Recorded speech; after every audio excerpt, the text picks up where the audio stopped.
You said that you love winning.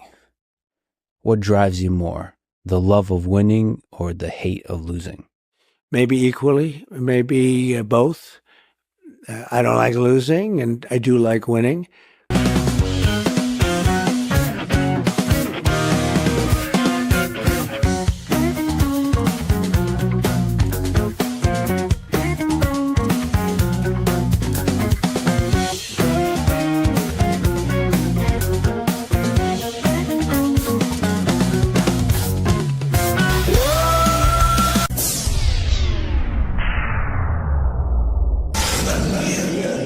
Say his name and he appears. This is a friendship that'll never ever end. Did you guys hear that? Did everything just go out? Check.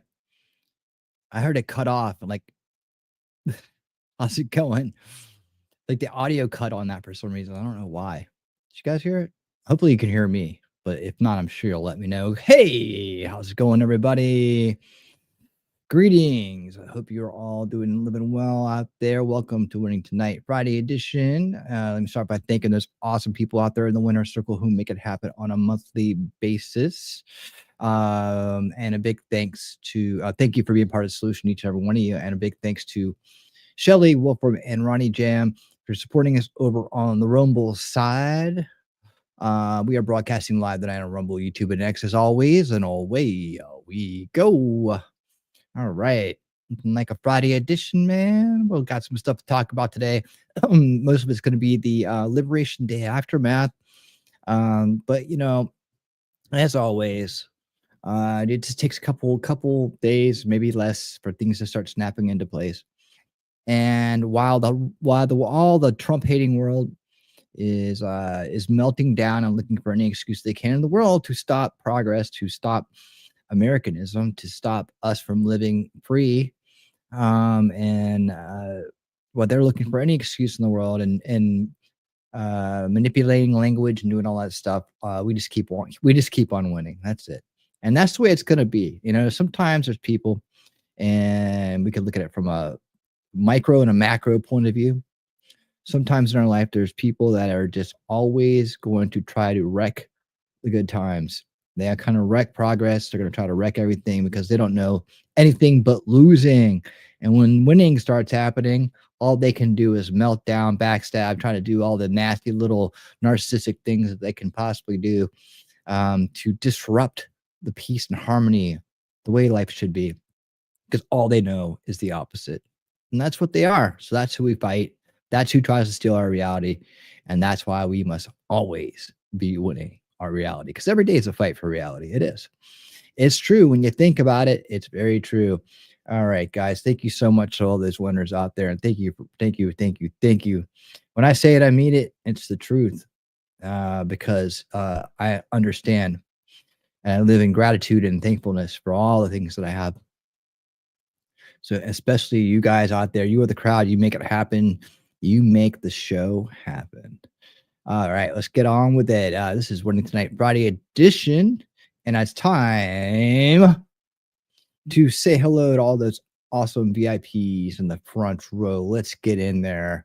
Let's say hello to Heidi. Heidi, thank you so much for all you do over there, and you're holding down the Rumble side like a champ. Thank you so much. NJ, what's going on? How you doing? Thank you for being here. Always one of the first ones in the door. That means she gets the coldest drinks. The coldest drinks. That ice cold. Do you like beer? Ice cold beer. There you go. Nothing like an ice cold beer. You know, I actually used to when I was drinking beer. Seems like a long time since I've had a beer. But I used to my favorite beer is Two Hearted Ale by Bell's. It's a yeah, you know how like I talk about how like Body Armor Edge like is the soda killer, right? Well, Two Hearted Ale is the Budweiser killer. It's the domestic beer killer. It really is. It's so good. But I used to always stick it in the freezer for like five, almost 10 minutes before I drink it. Oh, so cold. So good. So good. Maybe one day again I'll do that. But for now, there's no point in doing something like that. So I live it clean. I live the clean edge life, man. Living the clean edge life. Um, but I never had any issues with all that stuff. But it's just like if it doesn't make any point, why do it, right? I'm gonna do sit around here and drink by myself with my kid in the house. I don't do that shit. That's irresponsible. So I'm not gonna do that. But I'm not opposed to it. To having a beer with a friend every now and then. But anyways, yeah, you get the ice one. You get the ice cold. You get the ice cold because you're in here first, Heidi. And there is Wolfram, my friend Wolfram. How you doing, Wolfram? Good to see you. Thank you for dropping these links. And guys, it's important that you always know this and you always do this. Remember to always listen to the Wolf when you're here. He knows what he's talking about. He'll guide you in the right direction. He'll show you the way. Because as he gets here, he wipes his paws, he lopes in,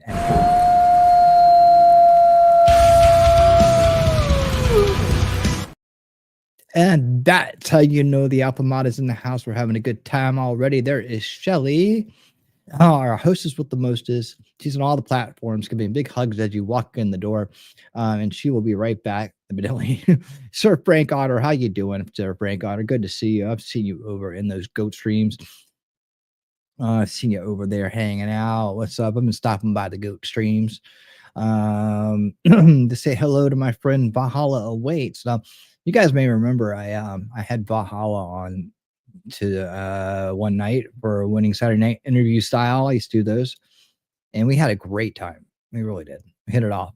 And I remember on that show, I said I was going to go back and find it and clip it, but I remember I said, Valhalla, man, you got the goats, you got all the kinds of stuff here. I really like to see you just doing stuff around the house, out on the farm with the goats and stuff. I was like, just take the camera and just go out there and do stuff, man. That's your ultimate content there. That fits you so well. And I'm happy to see he's doing that. I don't think it was me that made him do it, but I did recommend it a long time ago, and seeing him on the goat walk today reminded me of that, because I was like, way back when, I don't know how long ago it's been since he was on, but I did bring it up, and I was like, I could totally see this working for you, man. So I'm glad it is.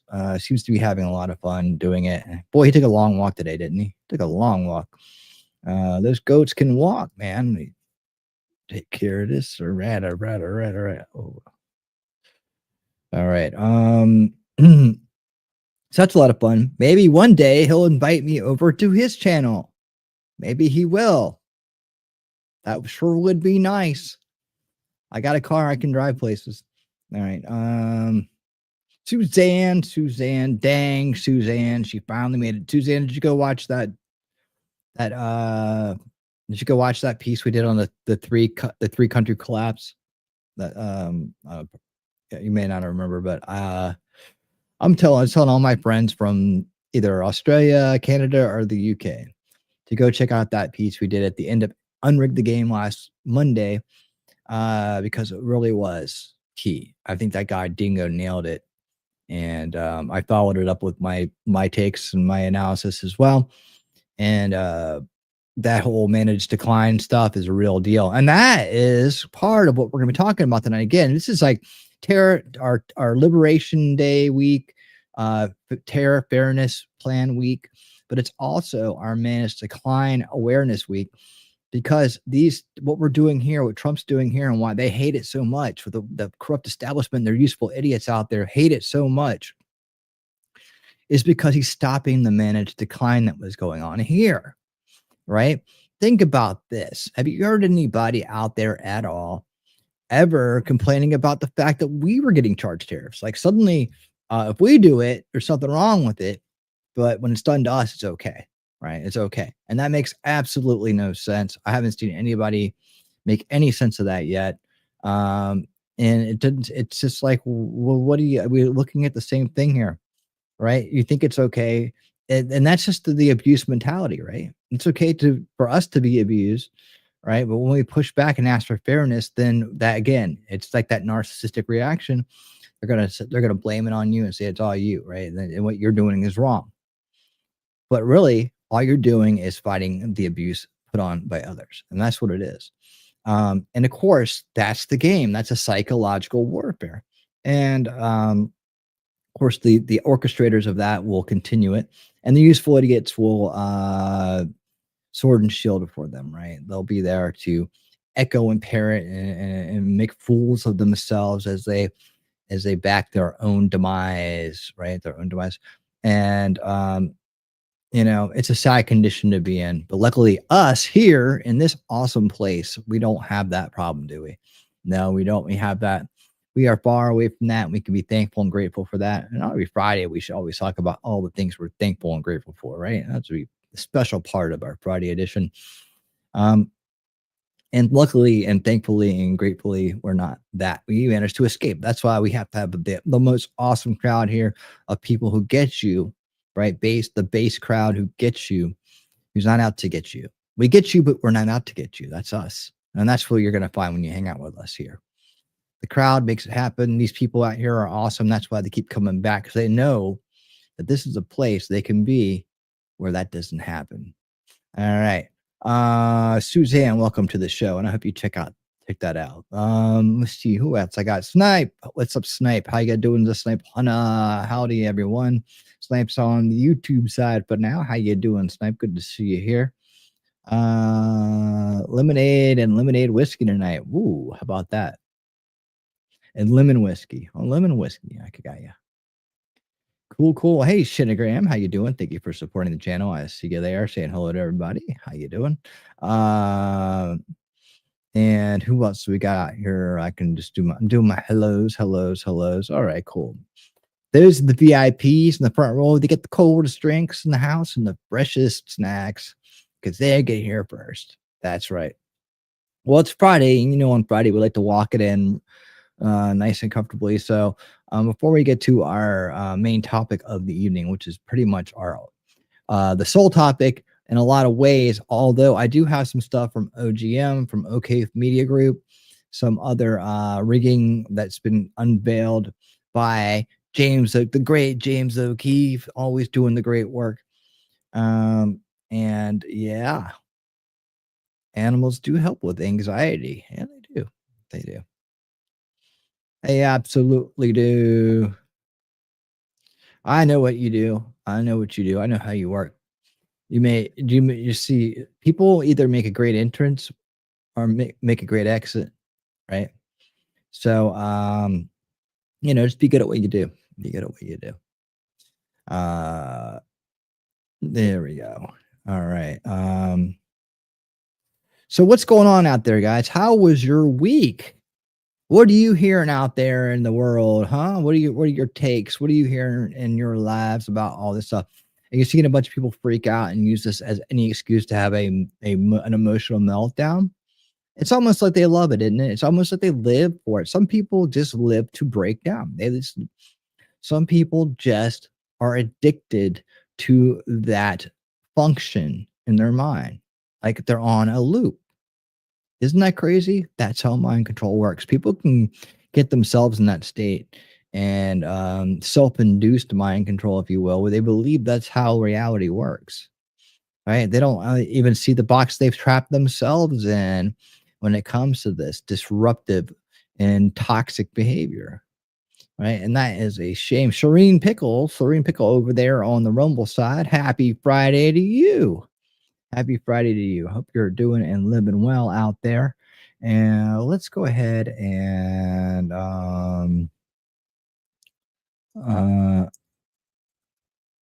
do this. Let's see.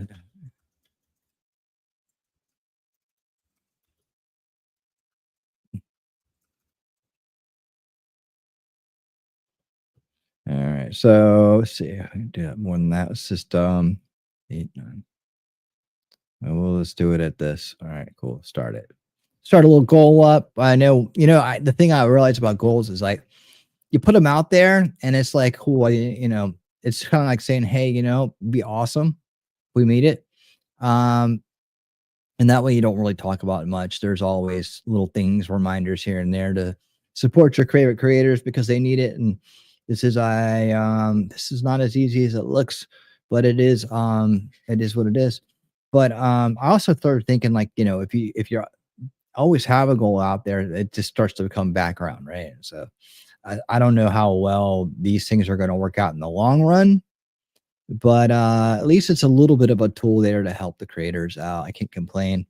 Uh, Smash. Oh,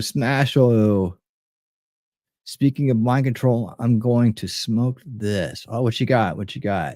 Good to see you, man. How you doing? Um, let's see. Yeah, hit the thumbs up, especially if you're over there on the Rumble side, man. Need your support because Rumble's algorithm works different from YouTube's, and a sense that the thumbs up over on that side gets you, any engagement in that area helps get you out and about into more people. And I don't participate in the Rumble Creator program because their Rumble Studio sucks, and for my production value, I think that it's not there yet. If it ever improves, I may consider it. I don't mind it at all, but I just wish that their studio was on par with in terms of like all the different things you can do, like this and like that and like this. You don't have these choices over there in their studio, and that kind of sucks. Like, you don't get it. So until they do, I don't feel like it values. I guess other places that don't have the setup that I do or don't do the things that I do, that works for them. That's fine. That's cool. It just doesn't work for me right now. So no Rumble studio partnership deal with me yet. Yeah, we need you guys. We need you guys on the Rumble side to help us out, and you always do. And hey, Rumble's doing great right now. I'm a big supporter of Rumble, and I want Rumble to do awesome. And we are climbing the ladder over there slowly but surely. I hope that we meet our goal this year, to break 1,000 and potentially get to like 1,200. Like, if we do that, we're just doubling what we have right now. And I think for the most part, we did that last year, considering where we started.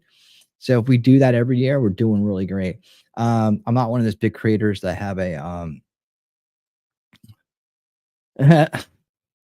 as always, OBS. Ask Jenny how well that goes. Oh, I know I have OBS right now running. Yeah, it's running.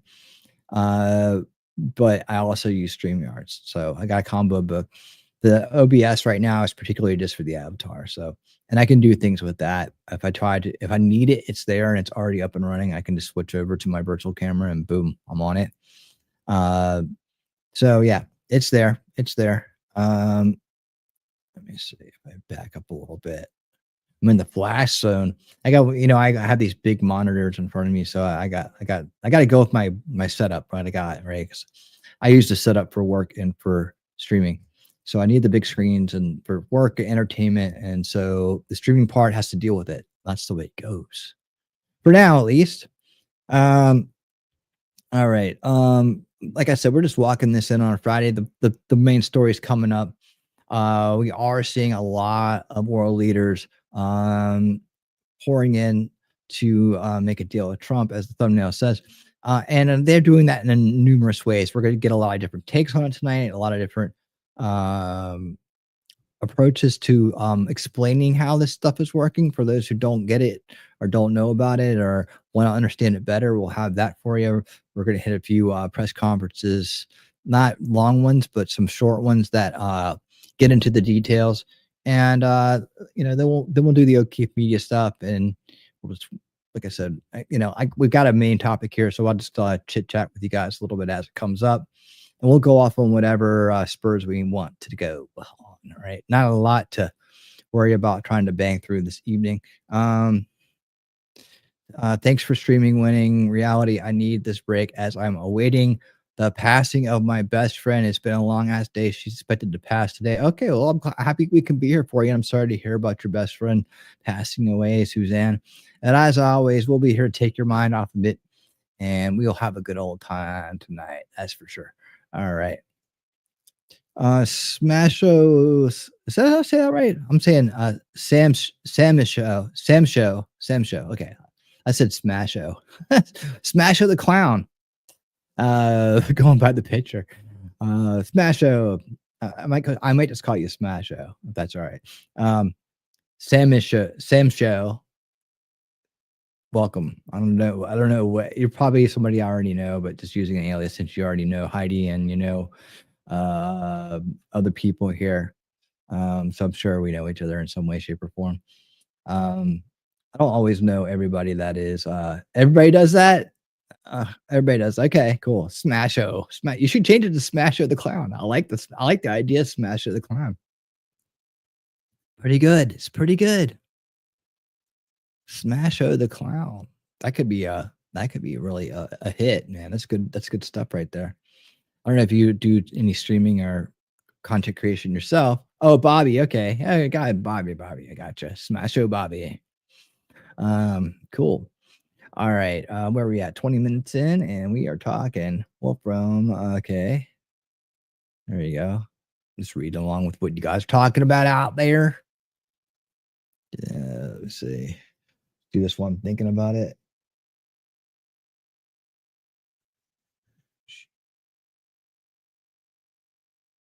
All right. All right. So let's see. I guess we can start to get into it here. Okay, there we go. Back. Yeah, I'll save that for later. All right. Let's get into this right here. Let's talk about what we're talking about. Let's talk about how this tariff and everybody says that the sky's following them. People are trying to confuse it. Here's one thing that some people are doing out there. They're trying to say the world economies are crashing. That's not true. All right. Then the markets take a crash. Yeah, but when a crash isn't a permanent thing in markets, right? Markets react to uncertainty, and when there's uncertainty, they're going to react, and it's going to, I guess they call it it crashes down, but it's not like it crashes. And we think a crash, it's like the wrong word. It dips, right? Let's say dip. And I would go as far as to say adjusting, much needed adjustment. I will hear this sentiment echoed through many base creators tonight, but it's a necessary adjustment, right? The system's been gamed for a while, and now that we're unrigging the game, right, we're gonna have to do some repair work, and some of that repair work may cause things to go up and down, right? And ultimately at the end, the repair work is going to make everything go up. But if it goes down a little bit at a time, I think most of us, we just dealt with 4 years of Biden, man. 4 years of Biden, 8 years of Obama. We're used to pain. We're used to feeling the pain. You got more, you try to think this is going to be more pain to us? Nah, most of the people that are going to feel a little bit of it at first, right? If they just hold on, it'll be fine. At first, are just going to be the people that have heavy investors in the market. Oh man, I'm losing money. Well, that money, right? It's like, okay, you invest in Bitcoin, right? Say you put some money in Bitcoin, right? And you come in at like, I don't know, say you came in at like 80, 70 or 80 or something like recent, right? And it goes up, right? It goes up and you're making money. It goes down and they say we're losing money, but really you're just your investment's just adjusting to where it is. So you're not actually physically losing money, right? If you were to cash out today, then you would lose money. But if you don't cash out, you really haven't lost it. It's still in play, right? And that's the word manipulation that a lot of people are using. The economies aren't crashing. The markets have dipped. They're adjusting, right? And guess what? What goes up, what goes down can come back up, and it will. A permanent crash, like it's never coming. That's what the fear mongers are trying to program into their useful idiots, and they're trying to manipulate the minds of others that aren't aware or are sophisticated enough to see their tricks, right? That's what they're doing. Oh my god, it's happening. Literally just Tuesday they went in. Today is right. Was it Tuesday? It was Wednesday. Wednesday they went in. Today is Friday. All right, 2 days later. They always want to use television and movie time on you. They use that predisposition that entertainment has built into our minds, right, against us in a psychological warfare attack. It's really what it is. If you're looking for a psyop, it's all around you all the time, man. You don't have to go looking too hard to find one, because they are just turn on MSNBC or CNN or listen to any establishment useful idiot, and you'll hear a psyop coming out of their mouth. They're constantly using psychological tactics on you, right, to convince you of things that aren't real. They're false narrative, their establishment narrative. They're constantly doing that. And yeah, when it goes down, you buy in. Like if I had the extra money right now, I'd be buying all kinds of stuff up. I'd be like, oh, I'm going to reinvest here, here, right? And then I would let that build back up, and then I would take some of those earnings, right, and reinvest them in emerging markets like robotics. All these things we look at on cool things on Winning Saturday Night segment, which is tomorrow night at 9 p.m. Eastern, myself and T3. Winning Saturday Night. We should be going off this week. I don't think there's anything in the way, so we'll be doing that. There's the message right there. The message. Yeah, we'll be doing that. So, on that segment, I point out to people when we look at the flying cars, when we look at the robotics, when we look at the AIs, we look at all these things that are coming, these gadgets and whatnot. I was like, take note of the companies that are doing this when you see them, because this stuff is going to be the future, right? And so you can get in the markets early in those markets, the robotics market, AI technologies market, and hardware that goes along with these things. And you can actually set yourself up. I told the story about the guy I knew who got into Apple early, right? Way, way back when. And he's still living off of it. Like he's a bum, but he's still living off of it, right? Demoralized in a lot of ways, but he's still got, when he needs the money, he can reach back to his Apple stocks from early on and cash them in and get the money he needs. He's got his house, he's got his car, he's got all this stuff, right? So, regardless of his habits and his outlook on things, he still got in early and has been able to go decades with support when he needed it. So that's a good thing. That's the cool side of them. That's the intelligent side of them. But yeah, see, that's the same thing's going on right now. Hey, Ronnie, how you doing? Good to see you. How you been? Thank you so much for all your support. I really, really, really, really appreciate it. It's good to see you. I'm happy that you're here. And see, so's everybody else. Look at that. Look at this. Oh, look at that. Warm welcome. And so we're talking about, this is a time when you can actually, as some of these stocks are overvalued anyways, but as they dip down, they'll be overvalued again, perhaps. You can get, if you have money put aside, you can get into some of these dips. So that's going to benefit you. But right now, the pain people think they're feeling, right? The other countries, the tariffs hadn't even gone into effect yet. They're signed, but they've had no time to even feel the impact of them. But world leaders are already trying to negate them. Go, whoa, well, we'll do something here. Some countries are saying, hey, well, let's get rid of ours. Why do we, we'll make it fair. Okay, it sounds good. I don't know why they weren't fair to begin with, unless people knew they could just rip us off when we take it, right? Poor leadership. Others are saying, well, we'll cut some of ours, and maybe they need to adjust to the fact that they can't just keep ripping us off and without impacting their own thing too much. I don't know. We're going to listen to some more experts tonight. I'm not an expert on any of it, but we'll listen to some experts and some other people that are doing analysis on it tonight as we go along. 92%, man. Now they want to drop theirs. You see how it works, right? That is the game. That was what was intended. And while they're all going, he's going to go out. The other thing that no one points out is they never point out what Trump is supposed to be gaining from this. He's going to do this and he's going to do that and he's going to do for what? Why would he want to hurt the American economy? Yeah, it's leverage. It's leverage, common sense, right? It's leverage, and it's working. It's working, especially when you have the upper hand, which the United States does, because we are the most freest country. We're the freest country and most prosperous country in the world, and we want to keep it that way, right? But if China keeps ripping us off, and these other countries keep ripping us off, we're doomed to fail. And the other part of it is we don't have enough manufacturing here. There's so much conversation going on these days about producing in this country and what that means, right? And that goes from a job standpoint to a position in the world standpoint, and to a cultural standpoint as well.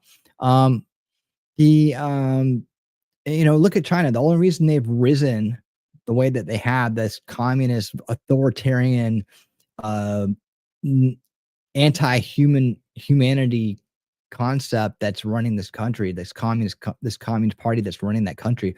The only reason they have accelerated and gotten to where they are is because they're manufacturing everything. They're exporting, right?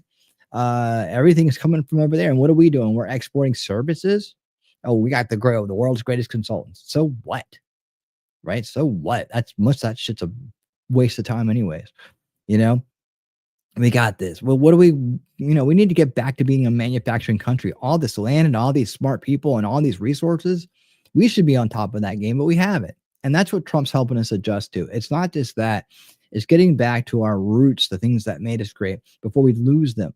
And all these establishment useful idiots that have been puppet politicians that have been in there throughout our lifetime, they've been destroying it. They've been destroying the manufacturing in America. They've been for cheaper, for more profit for them, right? Shipping the jobs overseas, shipping manufacturing overseas, making it harder to start business, making it harder to be a manufacturer in this country, all of these things. And this is the adjustment. This is the remedy. And so who's feeling the pain? Pain, temporary, ouch. Okay, one day. So Bitcoin dips, right?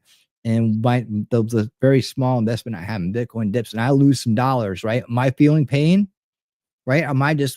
It's just part of what I've got myself into, right? The ups and downs of that market. So I don't know if you call that pain. I think you can just call it, in the process. And at this point, you're not making your value of your investment isn't as high as it once was. Some people have talked about it affecting 401k dependents and so on. 32% of the country has 401ks. 32%. So 32% that's actually using that may have a little bit less, but it can change. It can turn around, right?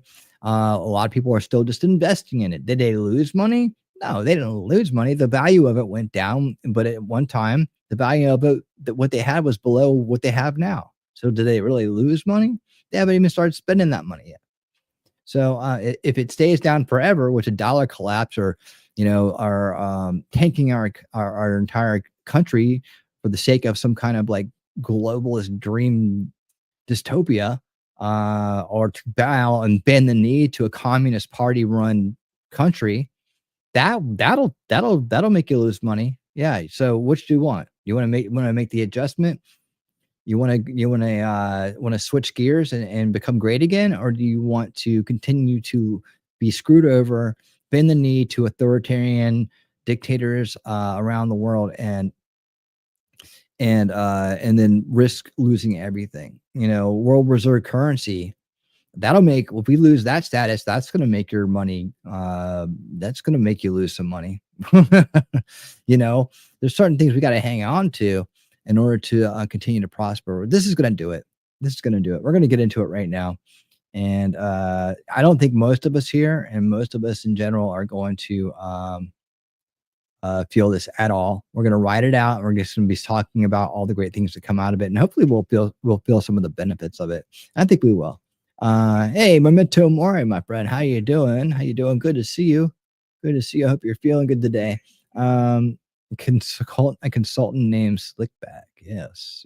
World's greatest consultant. Is that a fancy name for a pimp? No, consultancies, people that go around and say, we can help you fix this. And they have meetings all day long and eat up your time. And you pay them big dollars for that. Yes, it makes a lot of sense, doesn't it? They do. There's consultancy to do financial audit things. And they have a whole, like, hundreds of thousands of people working there. And like, here's a team for you. Oh yeah, we're a team. We're going to sit here and we're going to milk you for every dime you got in this contract. As they promised you, we're going to fix your problem for you.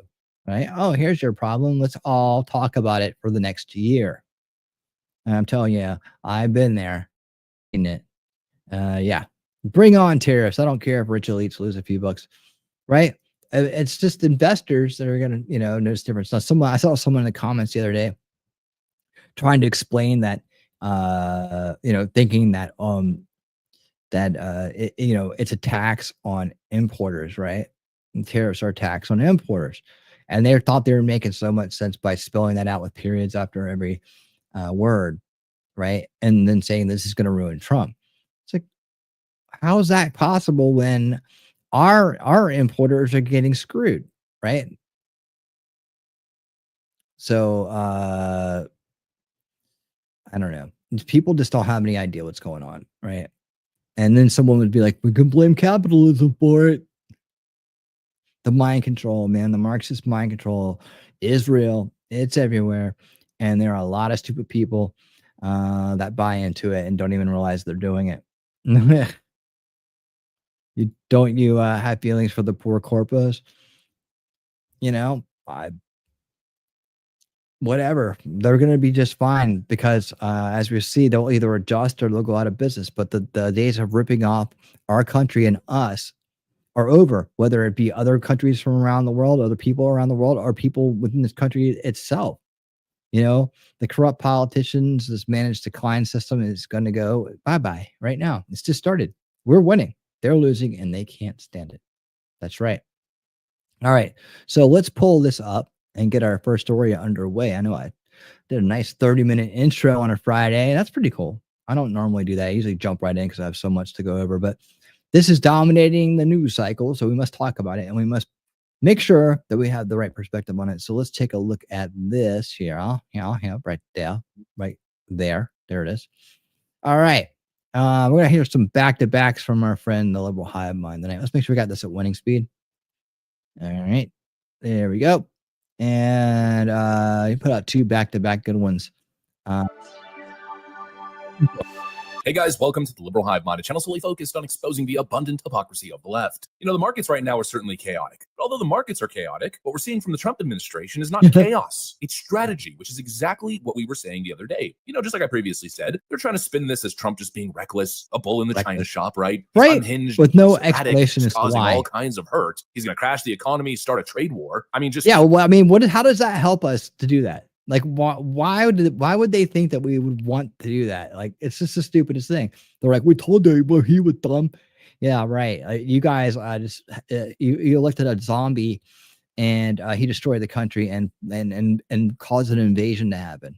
Yeah. Cue the hysterics and hyperventilating on all the big media finance shows. But despite all the panic and despite all the accusations targeting Trump, at the end of the day, there is a plan here. And most importantly, there seems to be a light at the end of the tunnel. It's not just blanket tariffs for the sake of tariffs. It's not about crashing the economy or making things more expensive or reducing global trade. It's about negotiation, leverage, playing hardball. Clearly something no one in Washington can wrap their tiny mind around. And look, it's not just me saying it. Donald Trump just confirmed my suspicion. Let me show you guys exactly what's going on. Of course, let's try to continue to bring the emotional state down and have the real conversation that the media clearly wants to avoid. We got some stuff to get into. So let's roll the tape. All right, you can't say it because they know. I think it's going very well. It was an operation, like when a patient gets operated on, and it's a big thing. I said this would exactly be the way it is.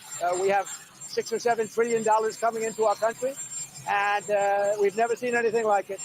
The markets are going to boom, the stock is going to boom, the country is going to boom, and the rest of the world wants to see, is there any way they can make a deal? They've taken advantage of us for many, many years. For many years, we've been at the wrong side of the ball. And I'll tell you what, I think it's going to be unbelievable. The thing that people have to talk about, we're up almost to $7 trillion of investment coming into our country. And you'll see how it's going to turn out. Our country's going to boom. Boom. There it is. He knows what he's talking about. It's not just about punishment. It's not about... Yeah, he knows what he's talking about. I seriously, they think he doesn't know what he's talking about or what he's doing? How many of those people have put together billion-dollar companies? I don't think they have. Bosh, how you doing, man? Good to see you.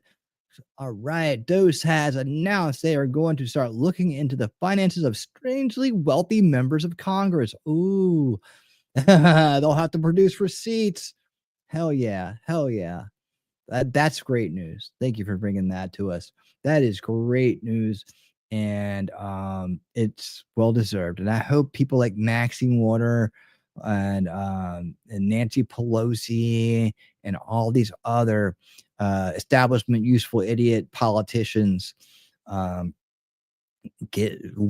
broke, man. Hope they all die broke, man. I really do, because they got those funds in a very devious and dirty ways, and they don't deserve to have that money. They don't deserve to live like that.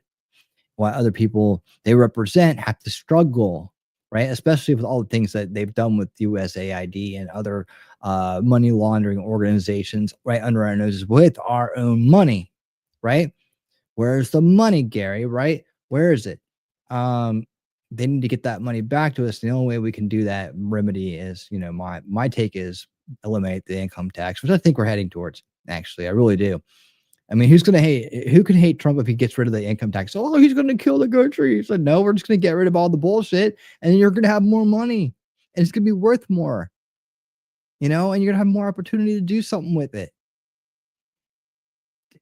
This is the time when it's so great. This is what I say. We'd be thankful and grateful that we're the based crowd that has escaped the mind control, and we could actually take advantage of this and benefit from it while the rest of people are crying and keying Teslas and ruining their lives, right?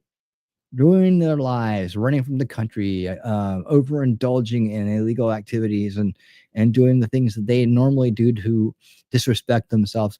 They can suffer their own fate, and maybe some of them will wake up, and that'll be a good thing. But for us, we're awake and aware, and we're here together, man, inspiring each other to do great things. And Bush is making a flatbread pizza, and as you don't know, Bush eats very well, eats good stuff. Always some great stuff coming out of Bush. McFadden, good to see you, my friend.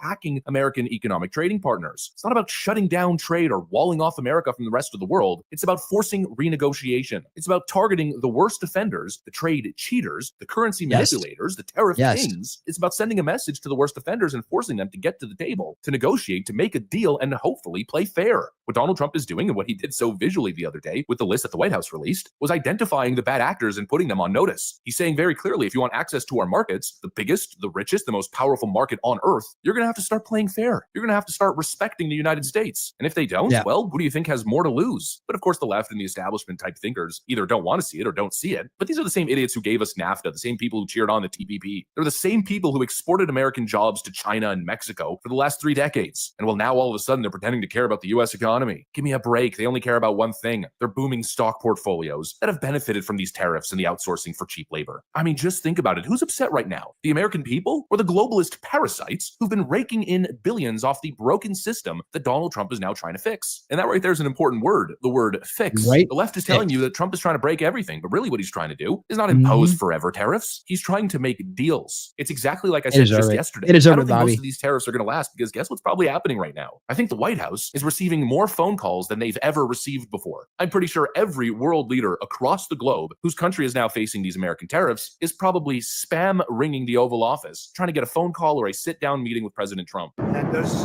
tariffs have come in, and every country's called us. That's the beauty of what we do. We put ourselves in the driver's seat. If we would have asked some of these countries, almost most of these countries, to do us a favor, they would have said no. Now they'll do anything for us. But you always deals with these countries. Winning. They're calling you. Well, it depends. If somebody said that we're going to give you something that's so phenomenal, as long as they're giving us something that's good. And clearly the left can't see that. And here's a perfect example of them not being able to see that. This hilarious post from little Chris Mowry. Insurrection Barbie once tweeted, yes, the stock market is going to react negatively to this in the short term. There will be short-term pain. Nobody ever said that there wouldn't. But there will also be an actual economy that's not based on government spending and printing money, but on manufacturing and on building something. That was her most recent tweet. But then Chris Mowry responds with an old tweet from Insurrection Barbie, where she says tariffs are a negotiating tactic. In the first term, President Trump threatened many tariffs that he did not follow through on, because unlike the current leadership, Donald Trump understands how to leverage his position. And then Chris Mowry writes, "This you?" As if he's caught her in some big contradiction. But he hasn't. And it's clear that these leftists can't wrap their head around the concept. There's no contradiction here. If anything, it's now a fully fledged argument. Exactly. There will be some short-term dips and some short-term pain through the... This just shows how stupid their side is. This guy is saying, this you? Really? He seems like, yes. Yes, it is, dumbass. Implementation or the threats of these tariffs, but in the end, the whole purpose is to get something beneficial for America, or possibly for both nations. You know, actual free trade deals. What the Trump administration is doing right now is precise, it's planned, it's thought out. And you know, in my view, it's time for a change. How long can you keep doing the same thing over and over again, the same status quo that's clearly not working for regular people? Regular Americans are falling further and further behind. How long do you continue down that path that clearly isn't working until you say, okay, look, it's time to pivot? I think JD Vance explained it quite clearly. For 40 years, we've had an economy that rewards people who ship ship American jobs overseas and raises taxes on American workers. And we're flipping that on its head. We're going to cut taxes for American workers and for American companies that build here. We're going to make it harder to ship American jobs overseas. It's a total shift in the way that we've done economic policy in the United States of America, but it was necessary. So yeah, we're going to cut your taxes. You're going to have more money in your pocket, and that's of course going to help you deal with the cost of inflation, but that's not about offsetting the tariffs. They work together. We want to penalize people for shipping our jobs overseas. We want to reward hardworking Americans. It's all part of the same policy. Exactly. 40 years down the same globalist path. And where are we? Closed factories, shuttered cities, inflation, a housing market that nobody can afford, headed towards $40 trillion in debt. Just go to Detroit, go to Ohio. Something is not working for the average American. And so it's time for a change. It's time for a different outlook. That's the whole point. And yes, change is difficult. Disruption, volatility, uncertainty. But we can't afford doing the same damn thing expecting different results. And Trump is taking a bold, aggressive step to disrupt the status quo, because the status quo has been a failure. It's been a failure for regular working class people, and now for this next generation that's trying to have the same life that their parents had. But clearly the asset class isn't so happy, right? Because those who have benefited from the outsourcing of labor, well, their money printing slave labor dreams are now possibly about to go up in smoke. So look, I know it's scary when the market fluctuates like this, but you can't fall for the fear mongering. The media is going to tell you we're headed towards a black hole. There's no future. It's the end of America as we know it. But clearly there's a light at the end of the tunnel. Just as Trump said, the purpose is to renegotiate to get new trade deals that are fair, not imbalanced. And what's likely to happen now, despite all the posturing, they will come to the table because their economic survival essentially depends on it. And so what's likely to happen in the next coming months is a lot of deals are signed. And on top of that, probably some jobs and production is going to be onshored. And so there is an outlook. There is a light at the end of the tunnel. It's not a black abyss. And I think Trump's most recent statement relating to the strategy of these tariffs essentially speaks to that. Anyways, that's pretty much what I got for you guys on this one. Hopefully you enjoyed the video. If you did, make sure to leave a like and possibly subscribe. Thanks for watching. Thank you. We're going to see you in just a second, so hang in there. So yeah, there's the thing, right? Some countries are already saying, well, we'll just get rid of our some will like reduce theirs to, I don't even understand why they think they can do it to us, right? I mean, is it to protect themselves and not us? I have yet to find anybody who can explain it in a good way. So maybe we'll run across one of those people tonight. But remember when people were saying, I don't want to see that. People are saying, oh my God, prices are going to go through the roof. We're all going to be suffering. You won't be able to buy a car. It's like, it's horrible. And we're talking about, being in the know and being able to take advantage of the situation to better your situation in a good way. And so you take a look at this right here, and we see that, and we're doing back-to-back global high months, but we'll see that one company in America already has the right idea, and they're already doing something that is surprising everybody. Check this out. It's really interesting watching all these Democrat vultures circle around us during a moment of opportunity for them, or perceived opportunity. And of course, that's exactly what they're doing with this tariffs issue, trying to completely blow it out of proportion and misrepresent it. And actually, speaking of misrepresenting it, you want to hear something wild? I keep seeing leftoids on X claim that what Donald Trump is doing is, quote, un-American. I mean, that's absolutely wild, and seriously, it's happening. Take a look at this tweet from Joe Walsh. Don't blame Trump for this. Blame every congressional Republican. They own this tariff disaster too. In fact, they own every stupid, ignorant, cruel, authoritarian, un-American thing Trump does. Cowards, enablers, accomplices. Un-American. Are these people out of their damn minds? Because what Trump is doing right now is using the power of tariffs to protect U.S. industry, to bring jobs back home, and to hold foreign abusers accountable. I mean, that's literally got to be. I'm still in amazement, and there's just nobody out there that can make it come up with a legitimate reason why these countries are putting tariffs on our stuff at such a high rate. It makes no sense. I mean, just nobody. It's like everybody skips over that part. Oh, we don't need to talk about that. Most pro-American thing a president has done in the last 100 years. But these Democrats who claim to be looking out for America and America's economy and the American working class, I guess now are advocating for selling out the American middle class to China. The simple fact is, at least the way I see it, these people have it completely backwards. And as they're painting this picture of doom and gloom, it seems as though the positive impacts of Trump's tariffs have actually already begun. Let me show you guys exactly what I mean by that. We got some stuff to get into, so let's roll the tape. All right, folks, so I laid the dynamic out, right? The Democrats are saying that Trump is acting against American interest, but if you listen to the messaging and if you listen to the logic, it seems like there's a disconnect there. Bring your factory to the U.S. Yeah, and obviously with the cars, all foreign-made cars imports are getting a 25% tariff starting at midnight. If half the cars coming into the United States are foreign-made, that's hard to turn around overnight, as you know. So what would you say to people in the auto industry who are worried about that timeline and how quickly that can shift? Buy American. And what about American-made cars and produced cars that are being made using foreign-made parts? Well, I believe the USMCA is exempt. Yeah, those that are compliant with this, obviously Yes. Canada and Mexico are not on here. Yeah, it what's seems up? the message Happy is clear. Friday. It's exactly like Scott Besson said, buy American. That's the whole point. And hopefully I have this whole interview here, not the whole interview, but I think I have some more parts of it where he absolutely destroyed her. That's what the tariffs are designed to This do. guy's- Put he's a pressure on smart dude. foreign companies, on Looks foreign like a governments, and character, reward but he's American smart. businesses. He looks like an SNL character, but he's really smart. He's like, you know, but he's actually really smart. We're lucky to have him. Build, hire, and manufacture in America. Oh, it's going to be such a disaster for the American consumer. Is it really? Oh no, foreign imports are going to cost more, meaning you're going to have to spend money in America. Oh no, your money's not going to be shipped overseas to countries that freaking hate us anymore. No, instead you're going to have to buy products now that are made by American labor. Hey, It's the what end the of how the you world doing? as we know it. Give me a break. It's a good thing. And you want to talk about results? Because I know the Democrats are just pointing at the stock market saying, oh, stock market red, therefore economy bad. But that really doesn't give us a whole outlook. You know, sure, why the market did post another pretty bad red day, some other stuff seems to be brewing beneath the surface that I'd say is worth talking about, which conveniently enough, the leftist media is working very diligently to pretend isn't happening or doesn't exist. Oh, Let's yeah, I talk can't Ford mention for a anything second. good. For the Like next this. couple of months, we're going to offer our customers the same deal that our employees get. And as you say, that's worth thousands of dollars. You come into our store, you get employee pricing. This is kind of to call a little bit of a timeout. We've heard some uncertainty from our customers. And So Ford is offering employee pricing to everybody for almost every model. Like there's a few models that they're not doing it with. But so they have looked at the situation and be like, how can we generate more business right now? Right. And they're like, we're going to not let prices go up.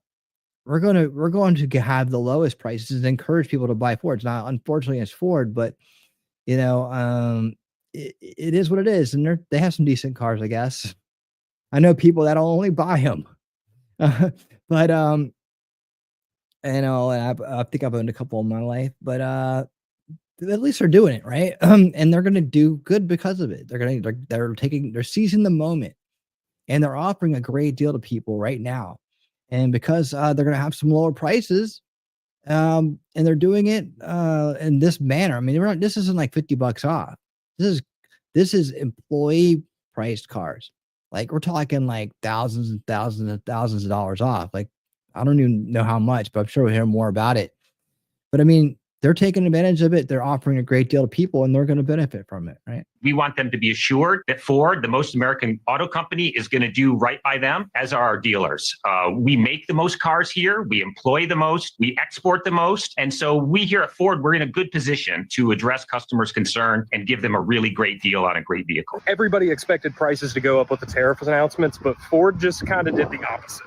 And prices going up would make total sense. The components get more expensive. Everything gets more expensive for the manufacturer. Therefore, they pass the savings along to the consumer, but not Ford and Lincoln. They just announced employee pricing for everybody on almost every single model. And it's not like some generic $2,000 off and you have employee price type of deal. This is A plan. This is below invoice. It is thousands of dollars off. It's wild. This covers pretty much every model back there except for Mustangs, Super Duties, 25 Expeditions. There's a couple of them, but I mean, if you're looking for an Escape, an F-150, anything like that, it's going to be employee price, which is just shocking. Yeah, Ford is offering employee discounts to every single American. They're slashing prices across the board on their entire fleet of vehicles. Why? Well, because Trump's tariffs are working. The landscape has completely changed, and companies like Ford are now seeing that and they're trying to capitalize. Well, who do you think wins here? Is it BMW? Is it Kia? Is it Toyota? Honda? Genesis? Infiniti? Acura? Ferrari? Lamborghini? Mercedes? No, it's Ford. It's GM. It's Tesla. And guess who benefits? You, the American worker, the American economy. What do you think happens if all of a sudden foreign cars are more expensive than American cars? Well, we're going to see an uptick for demand for American-made vehicles. And that has positive impacts for American steel, American labor, American factories. In other words, it's exactly what the American middle class has been asking for. And again, let's talk about that double standard, because it's the exact same thing that all these foreign nations that are now throwing freaking hissy fits, the exact kind of behavior that they engage in domestically. You ever been to Tokyo and seen a Ford? Have you ever spotted a Chevy in the middle of Paris? Or a Ram truck in the middle of Seoul, South Korea? Of course not. Right? I mean, right? They have those goofy cars over there. You never see American cars over there unless they're like classics. You can go to Cuba. You can go to Cuba and find a lot of classics. Like we're talking like hot rods from the past, and they have a real retro kind of vibe there in terms of vehicles, American vehicles. So you see the olds, the ones that you want to get now still. Like, you know, I have dreams for muscle cars, and I low on the list, but dream nonetheless. And I hope to own one day, maybe. You just never know.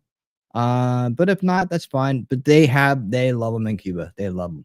Because their markets are protected. Their markets are insulated. And again, that's exactly what this is about. The Council of Economic Advisors, coupled with the United States Trade Representative, they have huge staffs of economists who study this and have been studying this for years. They put out the non-tariff trade barriers. I'll give you an example. Yesterday, I was talking to a trade minister of a big country, and I said, look, we can't sell cars in your market. You've got to do something to change that. It's obviously unfair. And at the very end of the conversation, the trade minister dropped his head and said these words. He said, fine, we will provide your car manufacturers the same subsidy we provide ours. Just think about that for a minute. So you've got all these countries, they charge a VAT or a consumption tax. What do they do with that tax? If they turn around and sell really cheap energy to their steel company, then their steel companies destroy ours, put ours out of business, and then all of the steel goes elsewhere, and we can't defend ourselves in a war. If they take that and give it back as a subsidy to their car manufacturer, then their car manufacturer actually has a cost of $40,000 when our car manufacturer has $50,000. And of course, we're never going to sell a car. So this is the reordering of fair trade. And what happens is people think it's all about tariffs. It's about those non-tariff trade barriers. Well, it'd be nice That's what we are addressing. And you know, there's been a lot of focus on the chart that the White House released. Yep. We'll get to that in a second. Well, yeah, of course they aren't, but that's okay. That's okay. Because in benefiting themselves, they're going to help benefit others. And their best interest is now in everybody else's best interest. So you have seen a lot of Toyota trucks in Pakistan and other countries. Yeah, Toyotas are popular worldwide. Happen to like that product. Third world tanks. I don't know. Yeah, they last a long time, dude. When you need a car to last you a long time, they do pretty damn good. It's not like a fix or repair daily, right? But I'm not going to knock it. You know, this will incentivize maybe better products, you know, as well. There's a lot of benefits to it. The EU had a 200% tariff until Trump put the tariff on their cars. They had 200%. What does it make any sense to anybody? Can anybody explain why? Anybody, just can you find anybody that can explain why they had a 200% tariff on us? Like, what is it what do we do wrong? I feel like you're being punished on this, right? Like, what the hell? What the hell? I mean, it makes no sense, but listening to the wolf makes perfect sense, right? Just to compare the two. Look at all these vehicles being destroyed and all its disasters. Yep. And all those electronic vehicles sitting in fields in China. And like, there's all kinds of, seriously, I mean, I always buy used cars for the most part. So, I mean, buying new cars and stuff like that, it's never been really been my thing. But there are people out there that do it, you know? And so, you know, the whole thing is it depreciates when you leave anyway. So if you get one a year later, used car, which is usually out there, you find one, maybe it was a rental or something, I don't know. You can probably get a lot lower price, right? This, I guess, are people that buy them new. I got sticker price. I got full sticker price. As that King of the Hill, Hank Hill, he was like, I go down to, I forget his name, and I go down to so and so at this so and so dealership, and he always gives me a fair deal. He treats me right. I get sticker price every time. Sticker price. Oh boy, yay! Right? Yeah, they should be. They got to protect, when they protect their own industries, they're protecting the people that work there, right? The people that depend on that employment. Last thing we want is a bunch of people out of work in industries like car production. They supports a lot of families and so on, you know, putting kids through college and all that other shit. So they, you know, it's one of those things. Of course, if you do it the right way, when you take care of your own interest, you're taking care of other people's interests at the same time, right? Now, that's a difference between when a corrupt person does it and is stealing and scamming and grifting. Big difference between the two. If you're operating an honest business and you're providing an honest service or good, right, and you work in the company's best interest, you're working in the best interest of its employees and its customers, because hopefully you're bringing them a better product, a better quality product at the best price you can offer, right, to make it all work. And every company in the industry is different, so it's hard to draw a baseline comparison for everybody, right? You got to go industry and by industry by industry. That's the way that works. So, you know, those generalizations, though, is what the left loves to do. They want to put everybody in the same bucket, the same mind control bucket, right, that they're in. They want to put everybody together and say it's all the same, because they can't think more than one dimension at a time, right? They can't think about that stuff. However, the Ohio area, auto industry area, most new car lots are nearly empty again because there's another shortage of PCMs, etc. Those PCMs are not American made. To get FCA drives as PTU, I don't know what half the shit you're talking about here is. Or Cadillac converter is a 1 to 2 month wait through FCA to get their parts. They're covered under warranty. Okay. I'm going to believe you on all that because I have no idea what you're talking about. They don't care about fair trade. They just want to milk money out of our economy. That's right. I mean, that's right. And they're like, oh, look, from one to another, you know how it spreads? You know, you can totally grift this country, man. Just raise your tariffs. They won't do anything about it. Oh, we're going to raise our tariffs. And we're like, okay. It's probably like those tariffs they're all collecting probably somehow make it back to the establishment politicians, right? Biden's like, I'm getting a taste of that. All these people are probably getting a taste of it. That's probably why they're freaking out about it. You know, what do you want to bet? How about that? Let's make a conspiracy prediction, right? Let's say that we're going to find out that the reason why they're freaking out about the tariffs is because they're getting a taste of the tariffs that they're letting other countries charge us through back channels. What do you want to bet?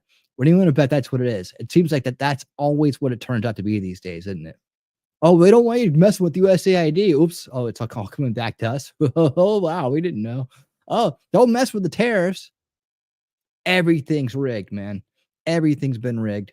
The whole system's been gamed. We've been talking about on this channel since I started it. I've been working on this issue with, you know, my efforts since the Ron Paul days, right? To try to somehow you know, get enough people together to understand what's going on, to push resist against it, so we can actually turn it around. And, you know, God willing, Trump came, and it's a perfect leader for this time. And I've said this, like, and maybe in many other times in history, he wouldn't have been the perfect leader for us right now, but he is. Business sense, understands the game, rich enough to take care of him, wealthy enough to take care of himself, support himself through all of his campaigns, and well connected, well liked by sane people, knows how to make deals. I mean, there's just nothing, and bold and strong and courageous enough to stand up to corruption and to bad actors. I mean, you couldn't ask for a better leader right now in this situation. Peace times, no, not a corrupt system. Everything's running fine. Maybe he isn't the perfect leader, but right now, for this time in our history, he is. And we have to help him set the standard so that other leaders can come behind him who don't have the same skill set or same the same resources, and they can still be successful, and we can still hang on to our freedom and our liberty and our prosperity in this country.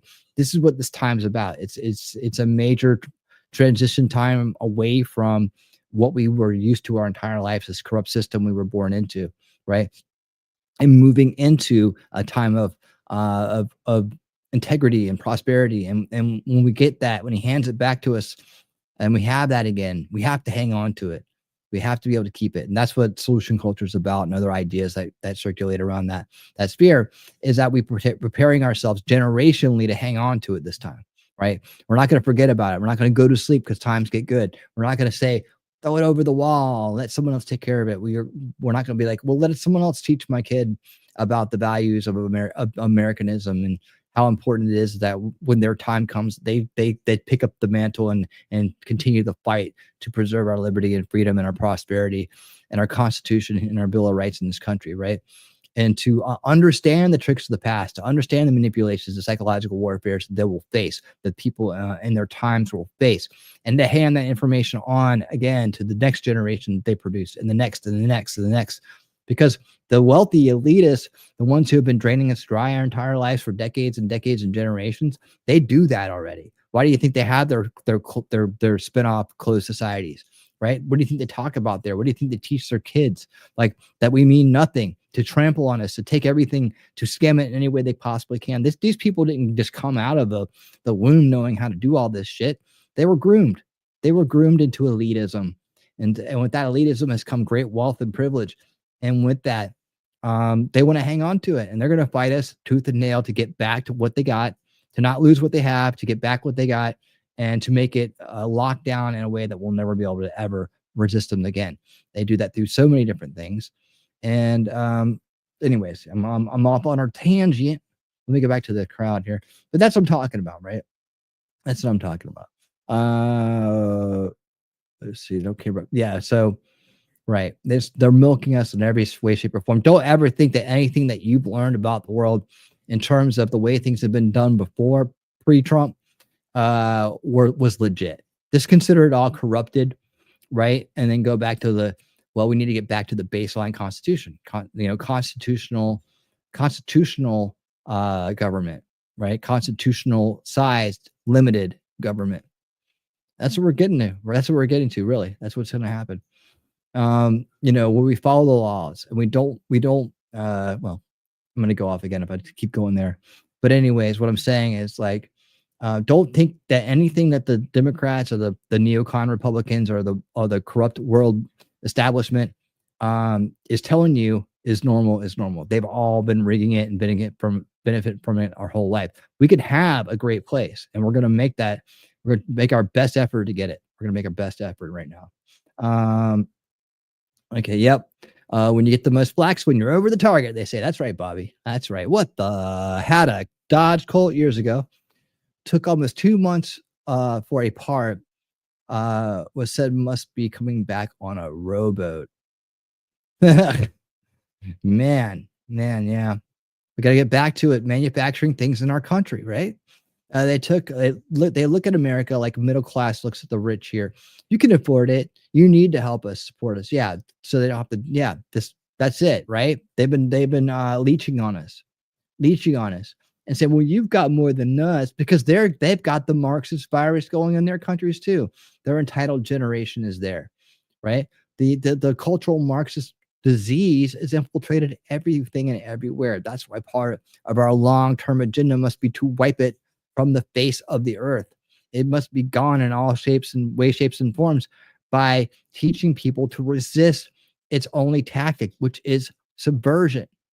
Its only tactic is subverting. When you take that away from the cultural Marxists, they crumble. When you teach logic, their words mean nothing. Their words mean nothing to anyone. There is no such thing. There's no oppressed. If there's an oppressed oppressor paradigm going on here, it's the corrupt establishment, the Marxist support, crushing the rest of us, suppressing the rest of us, and that's the fight they won't have. I saw a great video today. Brandon Tatum, a bunch of Antifa non-binary soy soldiers out there attacking a Turning Point USA event at a university, and oh boy, but Tatum was there, and things. Well, I'll play it a little bit. We'll enjoy Brandon Tatum flooring this dude, flooring this little soy boy, tossing him across the grass and on through his bike. It's like, if you haven't seen it yet, it'll be the highlight of the night. Trust me. But yeah, these people, right? These people. I lost my train of thought thinking about that video. But anyways, yeah, the Marxist mindset, right, corrupts these people, and we have to wipe it out. It's a root cause issue. It's a root cause issue. It's been a root cause issue for many world wars now. It has to be wiped out. They're the oppressors, not us. They're not the business owners, and not anybody not the skin colors, not any of the things that they say. And I think the main point I'm trying to make here is you just have to realize that everything you've been told about what is normal leading up to like 2016 it's always been a rigged game. That's the logo here. We're unrigging the game by calling out the game, right? Calling out how it's been rigged, and then offering up solutions to remove the enablement that has enabled it, that has allowed it to persist. There we go. Clip it. That was almost perfect. All right. Levy says we could use a dash of mercantilism in our economic policy. We're on the right track. Mercantilism. Please talk about mercantilism with me. Let me say. Oh, okay. Powertrain control modules is the brain of the vehicle's powertrain. PT. Look at Heidi. Now I think she's like working in the garage or something. Power transfer unit is a component in all-wheel drive systems. Look at you, baby. Positronic traction. You can talk about positronic traction there. JFK warned the people of this very time a plan to enslave every man, woman, and child, and he had said it was going to expose it before he left office. Yeah, and he was the epitome of anti-Marxist leadership at the time. He was. He opposed it in every way, shape, or form, and at a time when it was very much still seeping in to our country in many ways, shapes, or forms. We tolerated too much. I believe in tolerating things to a certain point. I don't believe that we should tolerate psychological attacks, psychological warfare, because it is the precursor for warfare of any kind. So it should be looked at as an attack on the country. But how do you balance that with free speech, right? How do you balance that with free expression without getting into that little slippery slope there? And my solution and for anybody else who hasn't heard it before, it's always been a generational fix. That these Marxist mind control victims aren't going to. Most of them won't ever snap out of it. They're too damaged. They're too far gone. They don't have the IQ or the mental strength to do so. Right? They're very fragile, broken people inside, and that's why they gravitate towards such a thing. They believe they are the oppressed, even if they aren't. And in most cases they aren't. In fact, in all cases they aren't. But they support this idea because they don't have to put any effort into actually making something out of themselves. And they find people like that who, again, continue to feed their bias and continue to subvert them and keep them in the cage like crabs in a bucket, right? And that becomes their identity. That becomes their scene, and they're done, right? There's some people that I think about have the intelligence to break free, but can I have the conversation with them at this point?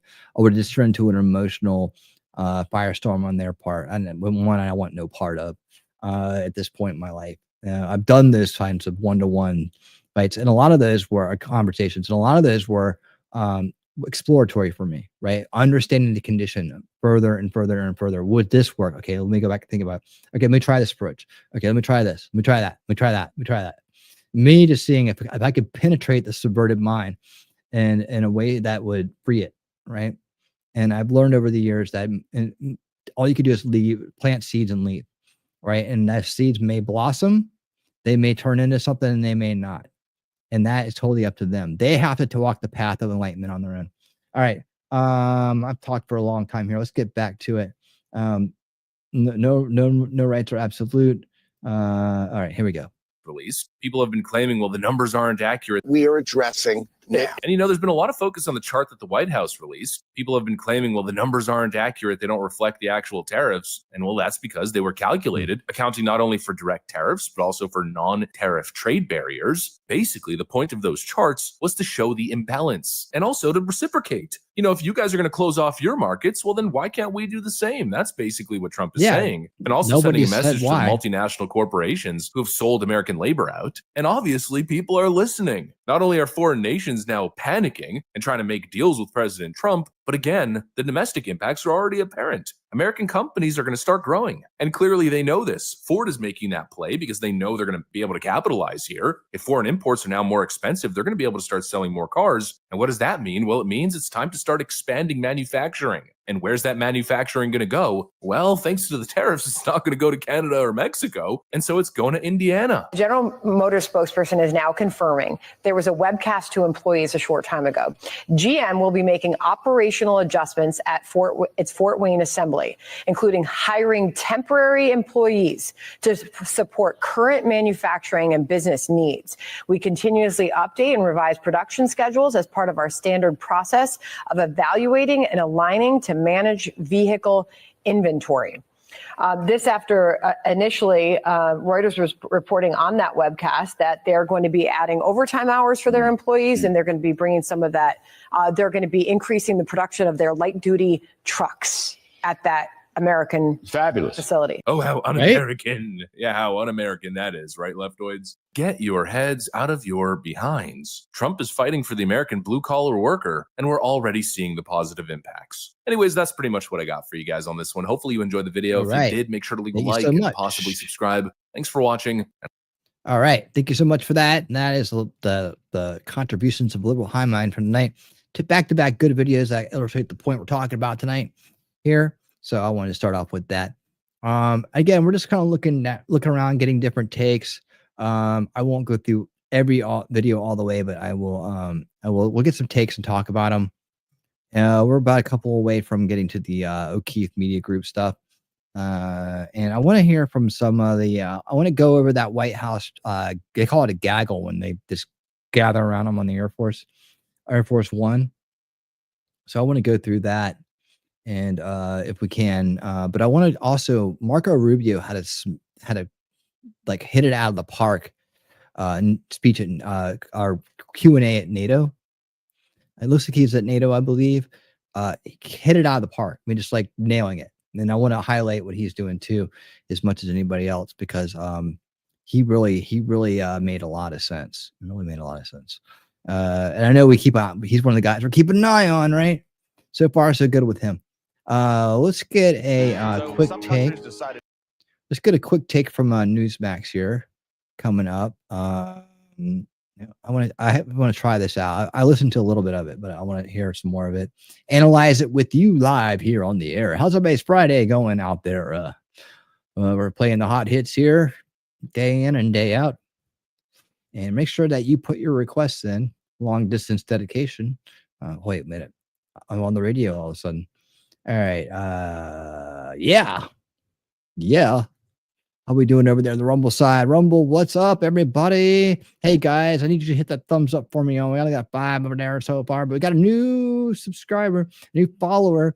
That's Smasho. Thank you for following over there, Bobby. I appreciate it.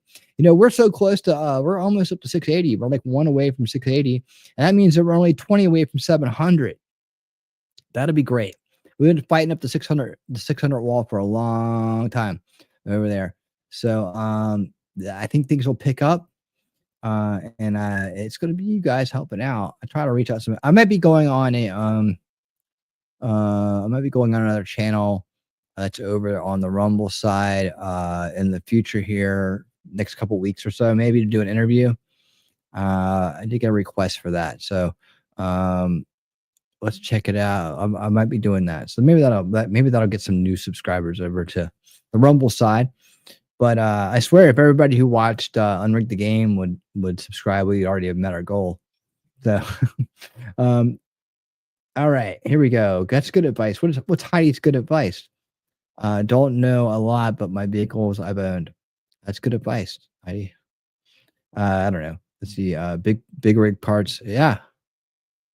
Driver Jeep, got to educate yourself on. So auto services departments can't take advantage of you. There you go. That's the good advice. That's it. All right, let's get this up here in analyzation mode and see what this gentleman here has to say. But I think he was hitting some of the points about like what. Yeah, I like the title here. The left hates Trump so much they flipped their stance on tariffs. Can you believe it? I can. So some countries decided to do the smart thing and lower their tariffs on us. Others, not so much. China was one of the haters. They launched a Yeah, China's you're gonna try to do that, right? We got something else in store for them. Trust me. 34% tariff on us today. Now, Canada and Mexico are also imposing some additional tariffs after agreeing to lower some. And that's against America, just in response to us just charging them what they charge us. Like, and we tried to warn them today too. Look, Canada's unemployment ticked up because. I mean, not only did we warn them, Trump ran on it. He ran on it. He told us the entire time that he was going to do it. This whole idea that people didn't vote for Elon or people didn't vote for tariffs, that's bullshit. And there's a lot of psyops out there. You call them what they are. False optics created by Democrat activists and useful idiots alike to create the perception, not the reality, but the perception that somehow this is upsetting Trump supporters. It's not. I think we're all good with this. Like I said, we're tough. We've been through the ringer with the establishment for years now. We've taken the abuse. We know that they've been lying to us our whole lives. That's abusive. We know that most of the struggles in our life are because of them, right? Because of their policies and them policing the country and corrupting our system and inspiring criminality in all levels, right? We know that. Demoralization of our country. We know that was them, right? So we're tough. We've taken every punch they can throw, every scrape, every cut, every kick, everything that they can throw at us, man. So what, a little bit of this, we're fine. We'll be just fine because of this. Look, folks, tariffs work. After all, if they didn't, 170 countries wouldn't be imposing them on us, China being the main one. But since China was admitted to the World Trade Organization back in 2001, they have been ripping off American workers. Trump has been calling this out too. This was Clinton's baby, and finally it happened in Bush's first year. But this cut, when they joined the WTO, China's tariffs on imports from 24 to 7%. And what happened? Sure, it did slash some consumer prices at big box stores like Walmart. It flooded their shelves with cheaply made goods. But in the first 7 years of China joining the WTO, Walmarts and all this other stuff, Chinese good on their shelves, increased by 50%. It means 50% of American-made goods just vanished off their shelves. Yeah, and where's the inspiration to make more if that's what's happening, right? Where's the inspiration when they're getting cheap overseas labor and they're sending us crap, right? And how much of that crap do we actually need, right? How much look around, right? Oh, that's a good idea at the time, and then suddenly you have all kinds of stuff in your house. Hey, real quick, I gotta call it out and say this right here. There we go.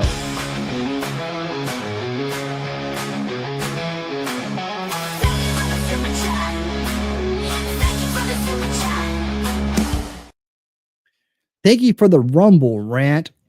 We win over on the Rumble side. Thank you for the $5 Rumble rant. I really do appreciate the Rumble rants, man. They mean a lot. That nice little extra little bit from Rumble really helps out a lot. And you're a part of that now. We win. Thank you so much. We win says new to the show. Love it. People are great too. Thank you so much. Yeah, we have a great crowd here. So happy you're part of it. Is that Now, is that what the over here on this side? Because I saw you just said a happy year on Rumble. So I like to know. Well, if I can, it doesn't really matter. But I like to know if this is who's who on what side. If you're on both sides, what your alias is on the other side, so I can know you accordingly. Canada has a 200% tariff on U.S. dairy products. Why is that? What's with this 200% stuff? I don't get it. That's just one example. Oh yes, okay, cool. So what though we win? Gotcha. Nice to meet you. So glad you're here, and thank you so much. Thank you. All right, and thank you for kicking off tonight's super chats. Right now, you are the stream sponsor. I appreciate it. I can't give you a heart on that side, or I would. But thank you. All right, let's get back to this. Imagine that. All while Americans lost our manufacturing jobs. Over 3.7 million in 17 years. And the middle class that the Democrats claimed they cared so much. Look at that. From 2001 to 2018. Wow. 17 years of loss. 17 years of losing, right? And guess when it started turning around? Right after Trump got in. Started turning around. As soon as he got through all this lawfare and bullshit when he first got in with all the establishment cronies trying to doing everything they can to obstruct him, he still got it done. Much about completely stagnated. From 2000 to 2016, you can see on this chart right now, before Trump 1 came into office on that red line, it only the median household income only increased for the middle class by $1,000 a year while adjusted. Who's fighting for the middle class? Who is fighting for the middle class? Look at that. And it's going back up. Look at that. This is the Trump effect here. The Trump effect. Right? And then what happened in 2020? Started going down. Right? But then as midterms came around and a new Trump term was on its way, things started going back up. For inflation. The income gap, though, I mean, hugely became bigger. But in the same time, Chinese imports increased to America by 500%. We weren't putting tariffs on them, or at least not adequate ones. And there used to be a common consensus about how bad this was. Nancy Pelosi used to think the tariffs were the way to go. How far does China have to go? How much more repression? How big a trade deficit and loss of jobs for the American worker? And how much more dangerous proliferation has to exist before members of this House of Representatives will say, I will not endorse the status quo? Obama even criticized Mitt Romney for not being harsh enough. Obama put tariffs on another country for importing cheap tires into America. We had a tire case in which they were flooding us with cheap domestic tires or cheap Chinese tires. Hey, Cynthia, what's up? And we put a stop to it.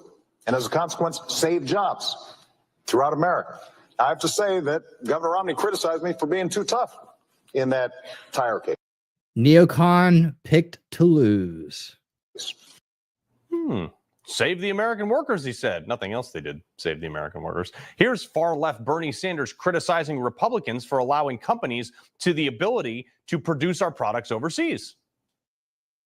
Further, what they have said is that we need to not worry about manufacturing in America because what we should establish is a policy of unfettered free trade. We don't need tariffs. What we need is to allow corporate America the freedom to throw American workers out on the street. He was literally. Where are you now, Bernie? Big, his new nickname is Big Pharma Bernie. He gets more money from Big Pharma than anybody else. What a hypocrite. Knee-bending commie. Never trust a commie, right? He's slander, pander, and a jar, man. A slander, then a panda, and a panda, and a slander. That's all he does. He doesn't mean anything he says. So sometimes he says some stuff that it sounds pretty good, right? But at his core, at his root, he don't mean any of it. And he'll turn around and stab you in the back just as soon as sit there. He was part of the audit the Fed bill with Ron Paul back in the day, and we used to think he was an okay guy. And as soon as Ron Paul left office, he tried to go change it around into something it wasn't. And Ron Paul is like, washing my hands of you just like that. Don't do it, Rand. And that was done. So way to go, Bernie. You destroyed the Fed in one shot because you're commie and you're backstabber.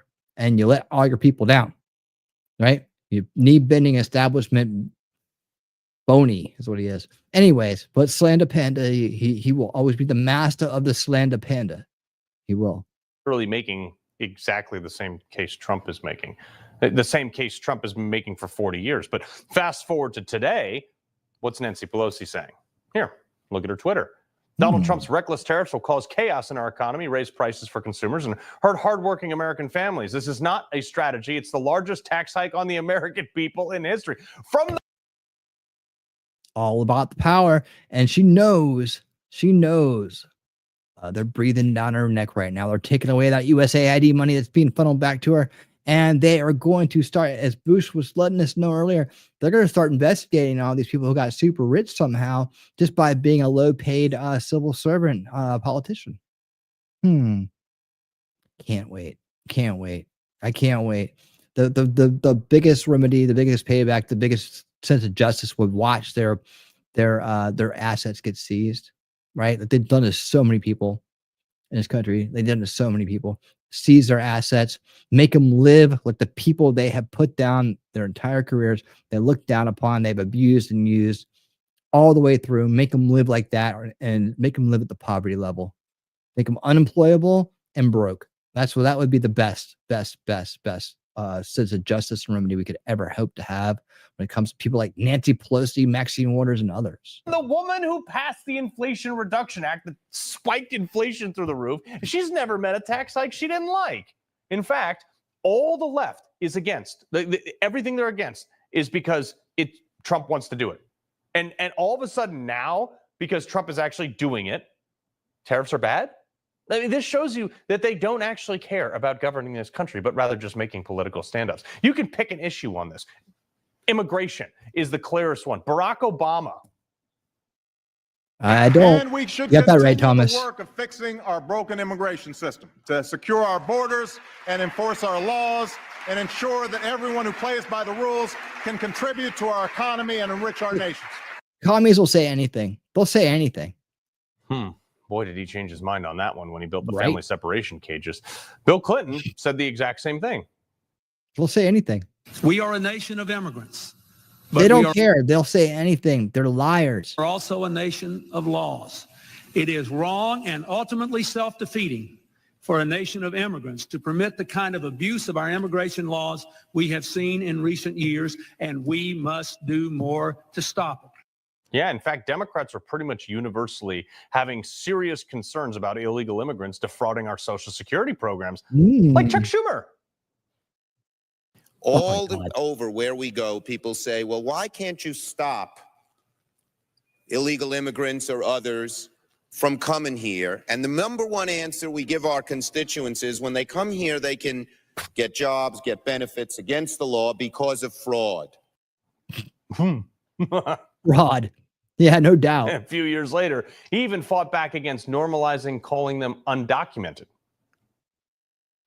When we use phrases like undocumented workers, we convey a message to the American people that their government is not serious about combating illegal immigration.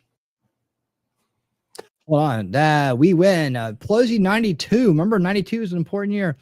Brought the Earth, because the Earth Summit, right? That's when Agenda 21 came rolling out, the big globalist plan to globalize, to subvert our sovereignty, to turn the world into what someone will refer to as the NWO, or at least have it operate amongst those levels. But the Earth Summit brought forth Agenda 21 and then Agenda 2030. The reoptimization of Agenda 21. So Pelosi's the one who brought it to the floor. Globalists bought and paid for from that day on. Check it.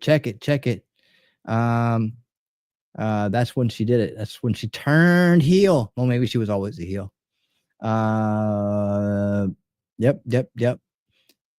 That it's not a what if. We've talked about this. I got a whole series on this stuff. let's see. Concluded that the principal risk to the earth comes from yeah. No, you don't have to ask what if. This crowd right here, we win, knows all about that stuff. We're like, yeah, in fact, most people here could probably tell you exactly what I'm talking about. Right here. Yep. We cover Davos. Well, I didn't really cover it this year because they were all just in Trump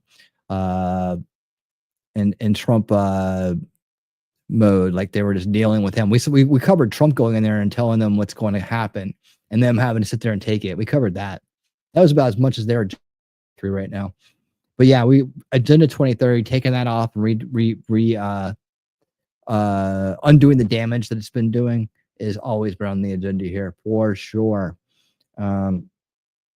Oh yeah, the whole thing, the sustainable development goals, all that shit. We've been covering it for years. I got a it's an open conspiracy series. Drop that playlist link, guys, if you don't mind. That playlist right there covers all these topics. I walk back through the history of it. I go back to the Earth Summit, and all that. And I'm glad to see we're on the same page. We win. You're in the right place. You're in the right place. Yeah, because that's never going to be off of mind until it's taken care of and it's done for good. Hopefully it's on its way out, right? But we can't ignore it because they're not ignoring it. They got their young leadership group that are trying to, I mean, Trudeau's one of them, that they're trying to implement all around the world. It's not just here, it's everywhere. Talked about the managed decline agenda the other night, or this week, Monday night. That's part of that whole plan. The decline into, right? And all the other unfair things that come with it. So yeah, it's a mess. It's a mess. Yep. But we got our eye on it, man. We're going to take care of it. And that's what I've tried to help do is educate the people that have come to the streams about that topic in general. Because back in the day, before it was Agenda 2030, Agenda 21, I was educating on people on Agenda 21. I was talking about it then too. That was the monster at the gate, and they had to push it back a little bit, revamp it some. Some people say 21 failed. They'll use that rhetoric. I don't. I tend to think of it as being re-optimized and just remade into a longer goal that then they could get other things involved. And they said, well, we need some more time, so let's just call it Agenda 2030 now and add some shit to it. Revamp the literature. Revamp the literature, redo the website, add some shit to it. And that's what they did. That's really what they did. Oh yeah, that's right. They've been served. That's who they've been serving the whole time. That group is who they're serving. They're like, take all you can get out of it. We'll show you how to do it. And then we'll use NGOs to funnel money back to you. Just send us all the money. We'll collapse the country slowly so no one notices. Build up your own wealth and you'll come work for us when it's all said and done. Right. Yeah, I call it an open conspiracy. It's to me, it's like if they put everything they're going to do to you on their website, it's pretty open. People don't understand that that's what it is because they mask it, right? They mask it. Meanwhile, they're busy chasing tinfoils and conspiracy grifts that are out there. When the real thing is staring them in the face, the clear and present danger is right there. That's what you need to focus on. The clear and present dangers, not the ones that are imaginary and can't be proved, right? Now, if you take care of the clear and present dangers, you have a better chance of figuring out whether the ones you can't prove are actually real or not, right? You don't end up in that rabbit hole, that down in the abyss, walking around in the dark, ineffective, and scaring people off from the base truth. You don't need that. You need to all be on the same page, face the clear and present dangers, do the good work, implement the solutions, rid the corruption. We're doing it. And we're starting to see the examples, people leading by examples and getting it done. But oh yeah, we win. We're all about that, man. Like I said, you're in the right spot. And we're the reality-based truth crowd, man. We don't bend to the establishment. We see clearly what they're doing. We understand what they're doing to other people. And we also don't fall for the grifts, man. We're not about the grifts here. We're about doing real things and getting real results. Going to drilling down to the root cause issues and producing and talking about root cause solutions. And so we like to highlight those things here, like what's going on with tariffs and how that's going to reverse this whole managed decline idea that's been going on. And listening to the wolf is very important. I hope everybody does. And also preventing the inevitable agenda that's trying to be pushed through underneath our useful establishment puppets. And when I say establishment, I mean the corrupt establishment. And when I say that, I mean the global corrupt establishment. So that's the language I use here. Most people are used to it. But I don't It didn't stop with us. It's all over the world. This is a world agenda. This is a world corruption agenda that has to be stopped. And that's what we're working on. But we all hang together so we can talk about it and see it and call it out and maybe hopefully find some new people along the way and help them understand it too. That's what we do here. Donald Trump is like the one guy who's been consistent on all of his policies going back 40 plus years. And 40 plus years ago, he was a Democrat, if you recall. So you want to talk about him not leaving the party like Elon Musk? The party left them. There's no consistency with Democrats whatsoever. And if you want to... All right, cool. I got it. I think that that's it for this. Is there anything else? Let's see. Do you want to talk about this real quick? Oh, my God. All right, let's just go. We'll watch the rest of it. I said yesterday, this market turmoil is all temporary. But the other thing that I find actually temporary and honestly hilarious, I anxiously await all the people criticizing Trump's current market slide. Like, I await their applause when it shoots back up in a few months, because that's what they'll I'm deny predicting. it. They'll deny it. It also, it's super ironic to me that the Alanis Morissette song pops into my head when I'm saying this. But when all the Democrats are always talking about, like, we all know we need to eat the rich, evil people, then why are they so concerned about the stock market sliding?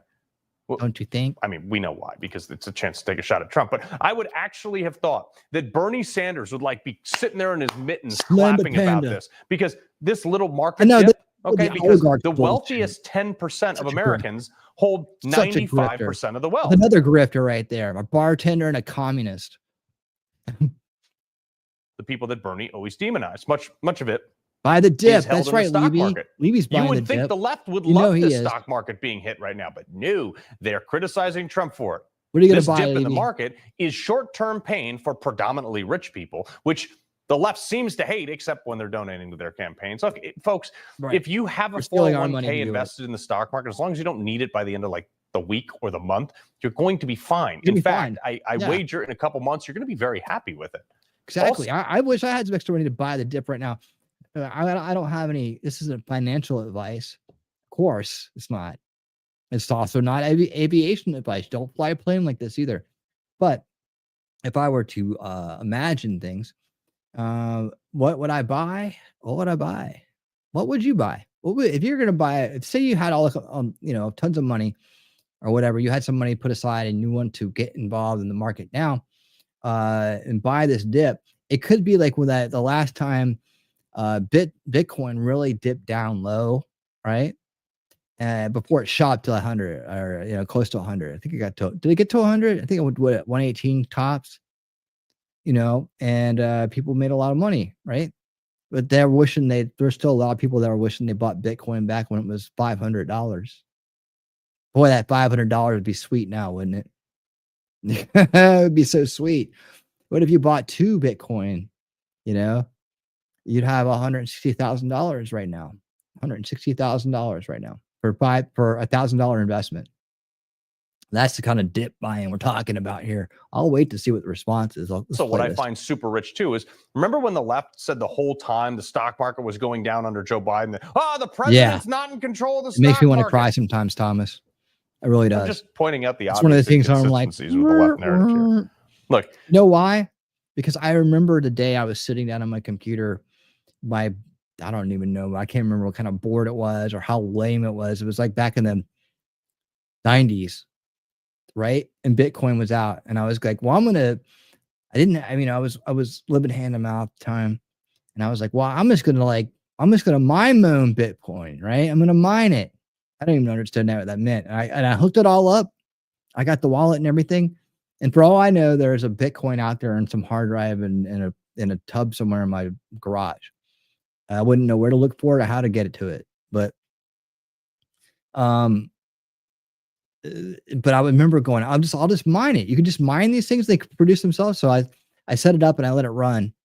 And it looked like it was going to take forever to even produce something, anything like one, right? And I just forgot about it. I don't think it ever did anything. I think it ate up resources on my poor computer, so I turned it off or something. I didn't believe in it, and I thought maybe it was just a bunch of whatever. God, am I kicking myself now? I could have really got in early. I earned 5 Bitcoin, but had an ex-housemate milk me a 4 back when it spiked to 20K to cover bills while they were hurt at work and couldn't work. 20K? Hold on. They were 20K a piece, and you got that's almost that's like $80,000, right? 80,000. Trump's policies are already having a positive effect on the economy. The legacy media is only focused on the stock market. In fact, this was the headline too, by the way, today. Defying critics. You're going to see a lot of that. Between December and January, Joe Biden cost American jobs, 15,000 American manufacturing, gone, vanished. But just 30 days into Trump's presidency, between March and February, he was able to reverse that and add 9,000 manufacturing jobs that we were told were gone.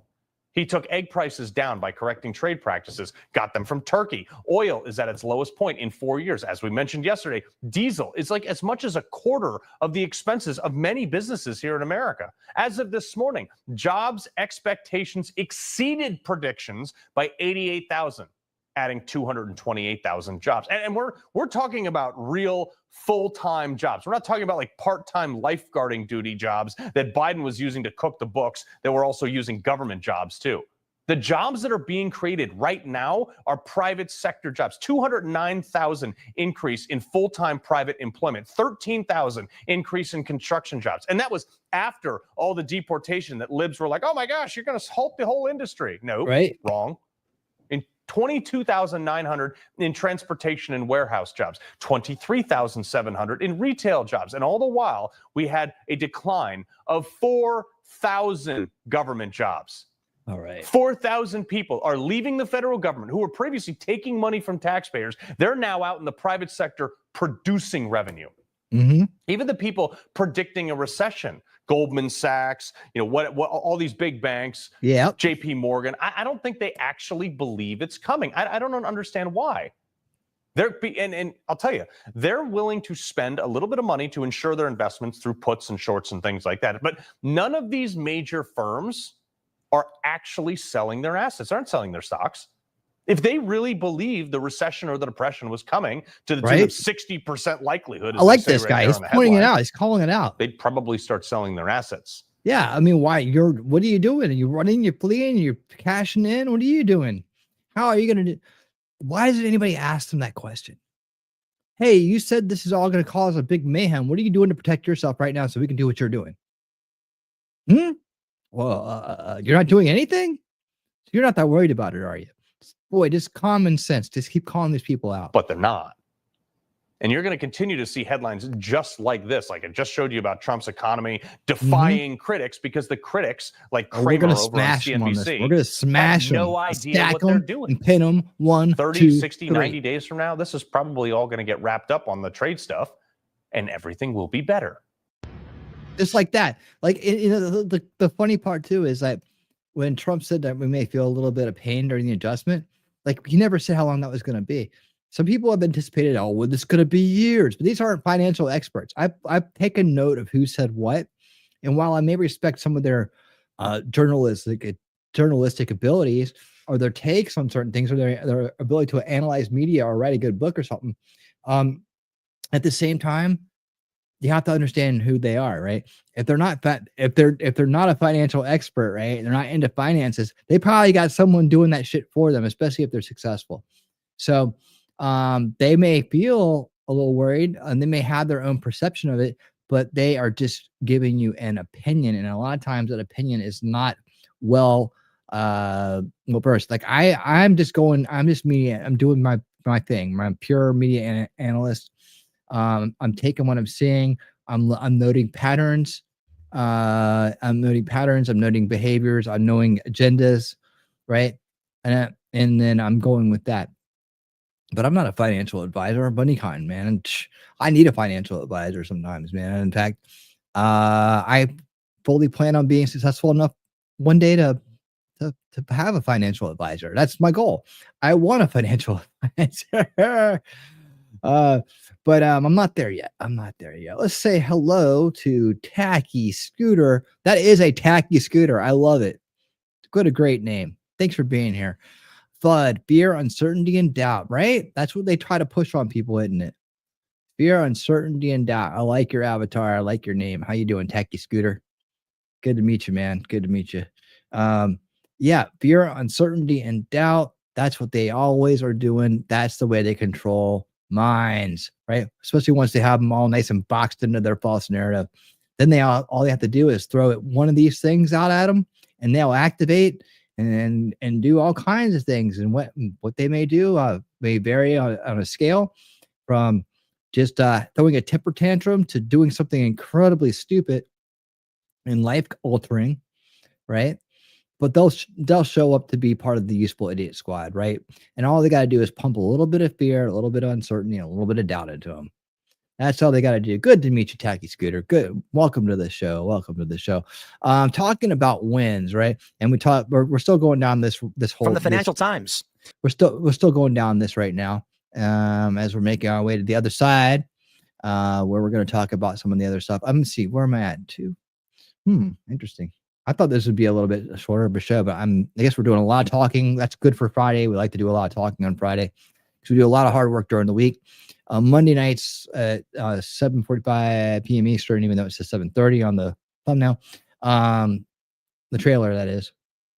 We read audiobooks. We're on a 6th audiobook right now. We're reading War on Warriors by P. Hegseth. We're almost done with that. We got like 2 more shows left. We'll be picking a new book. If you like to hang out with cool people and get informed, and you don't have time to read, Monday night is a great time to come hang out right here. We do the kickoff show here on the YouTube side. Then we go to Rumble and X for the reading. Well, we're already there. We just leave YouTube because YouTube won't let me read Audible books. That's their loss, isn't it? Because that's one of my most popular shows, especially over on Rumble. And we have a great time. We've read, like I said, 6 books now. 6 great books. I got playlists for each of them, though. So if you want to get caught up in audiobooks, get my takes. So I don't talk a lot during the audiobook. You know, we have content at the beginning, kickoff show, and we have some bonus content at the end, right? But during the reading, I usually keep quiet and I let the book do the talking. But we have a lot of great books over there to choose from. Check it out if you're on the Rumble side. Under playlist, you'll see it. It's called Unrig the Game Monday nights. There you go. So, all right, let's jump into this real quick. Quick hits from Tim here. We're not going to go through this whole video, I'm pretty sure, but I did want to get this Financial Times coverage he put out, and I will add, as I always do, my analysis to what he has put out here. This he's doing analysis on the Financial Times article. I'm doing analysis with him on his take and the article. That's how we do it. Let's go. Donald Trump triggers race to offer U.S. concessions before tariffs hit. Oh, nations prepare to prepare offers to Washington, including weapons deals, dropping their own tariffs, and moves against China. How about that? Wow, who thought just making things fair in the tariff world would do all these great things? I bet you Donald Trump did. When does Trump get to say, "I told you so"? Should he do that now, or should he wait until the deals are finalized? Because I got to tell you, all day, it was nothing but finance people, Democrats, liberals, bashing their faces on the table, screaming that this was the apocalypse and Trump was burning everything down. And now the Financial Times, not a liberal paper, they're the Financial Times are saying outright, these countries are coming out and saying, we're going to offer you some deals. They mention the EU, Brussels has offered to drop car tariffs 10% to Washington levels of 2.5%. Said officials briefed in talks. It could also increase energy purchases. They say few of these countries have moved to retaliate in an attempt to reduce its 20% tariff. The EU instead is prepared to cut the $235 billion trade surplus it racked up in 2024 by buying more U.S. goods and lowering some tariffs. Trump's swinging global tariffs, which sent markets sharply downwards, were introduced despite charm offenses by countries from Japan to Israel, seeking to preempt the charges with moves designed to mollify the president. So we're hearing Israel's dropping their tariffs. Japan is saying they're going to buy more. It seems like Trump's move just wins. I don't know. I mean, the market is down. It just wins. And I think it would be silly. You know, we've got Judge Janine on the 5 saying, I don't care about my 401k. Something to that effect. And I'm just going to say, look, there are people who deeply care about their 401ks. Okay. They rely on that. And so Trump making these moves is risky because people are going to get negatively impacted by this. But if it's short term and it results in a long-term gain, is it worth it? I think yes. Good. Yes, it absolutely does. And before his crowd gets in there and starts talking, I'm going to leave it at that. I just want to say, I thought that, just going over the Financial Times article, that as you can see, he's calculated benefits of this strategy are starting to already pay off. I don't think it's going to take that long for all this to work itself out. I really don't.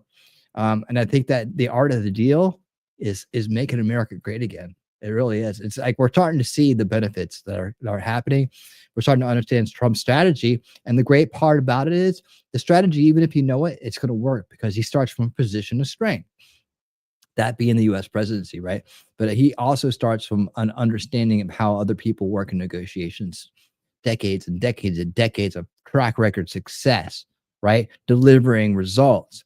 This man knows what's up. Right. He's a good person. He's fair. Like we talked about, when people have a perception of him and they meet him and then they get to know him and it changes because he really is a genuine good person. And you're like, you start to realize, hey, who's been controlling my mind? Who's been making me all Trump deranged this entire time? Maybe they're the bad guys, huh? Maybe they're the ones I should be looking out for and worried about. Probably right. All right. Let's move on to our next one. Let's see, where are we going here? This is the one here. This is the one with Bissett. Is it? I think it's going very well. Is it with Bissett? Oh, Lumpkin. All right. Okay, so Lumpkin. We saw this earlier, so let's skip to right here. Bringing in one of my favorite creators to do analysis with, Black Conservative Perspective, also known as Greg Foreman, one of the most base dudes out there, man. He is on fire right now. With the Republican Party as well, too, over President. And you'll see how it's going to turn out. All right, guys. So we got to follow up on the panic that is currently happening in the mainstream liberal media and in the Democrat Party and also with the Republican Party as well, too, over President Trump's tariffs. The president has justified the imposition of these tariffs on, in my view, a made-up emergency. Canadians got a right to be pissed. We got a responsibility to step up as bipartisan members of the Senate and say no. Senate Democrats drafting a resolution to end the national emergency Donald Trump declared in order to impose 25% tariffs on Canada related to border security and fentanyl. But they need help from the Republican majority to get it passed. We're asking for 4 Republican senators to actually go on record what they've all said privately. They're aghast at the tariffs. Republican Senators Rand Paul, Susan Collins, and Tom Tillis are expected to support the measure, prompting Trump to step in, lashing out on social media, writing, "Don't let the Democrats have a victory. It would be devastating for the Republican Party." Okay, and the reason why there's panic is, one, because all of these people are Trump deranged, right? But also, two, and most importantly, these people don't have a vision and they have no clue what the president is trying to do because they're not listening to the administration. Okay, if you actually listen to the administration and what they're saying, they're telling you exactly what they're trying to do. Okay, President Trump is trying to deliver the biggest blue collar victory for workers, particularly men, right?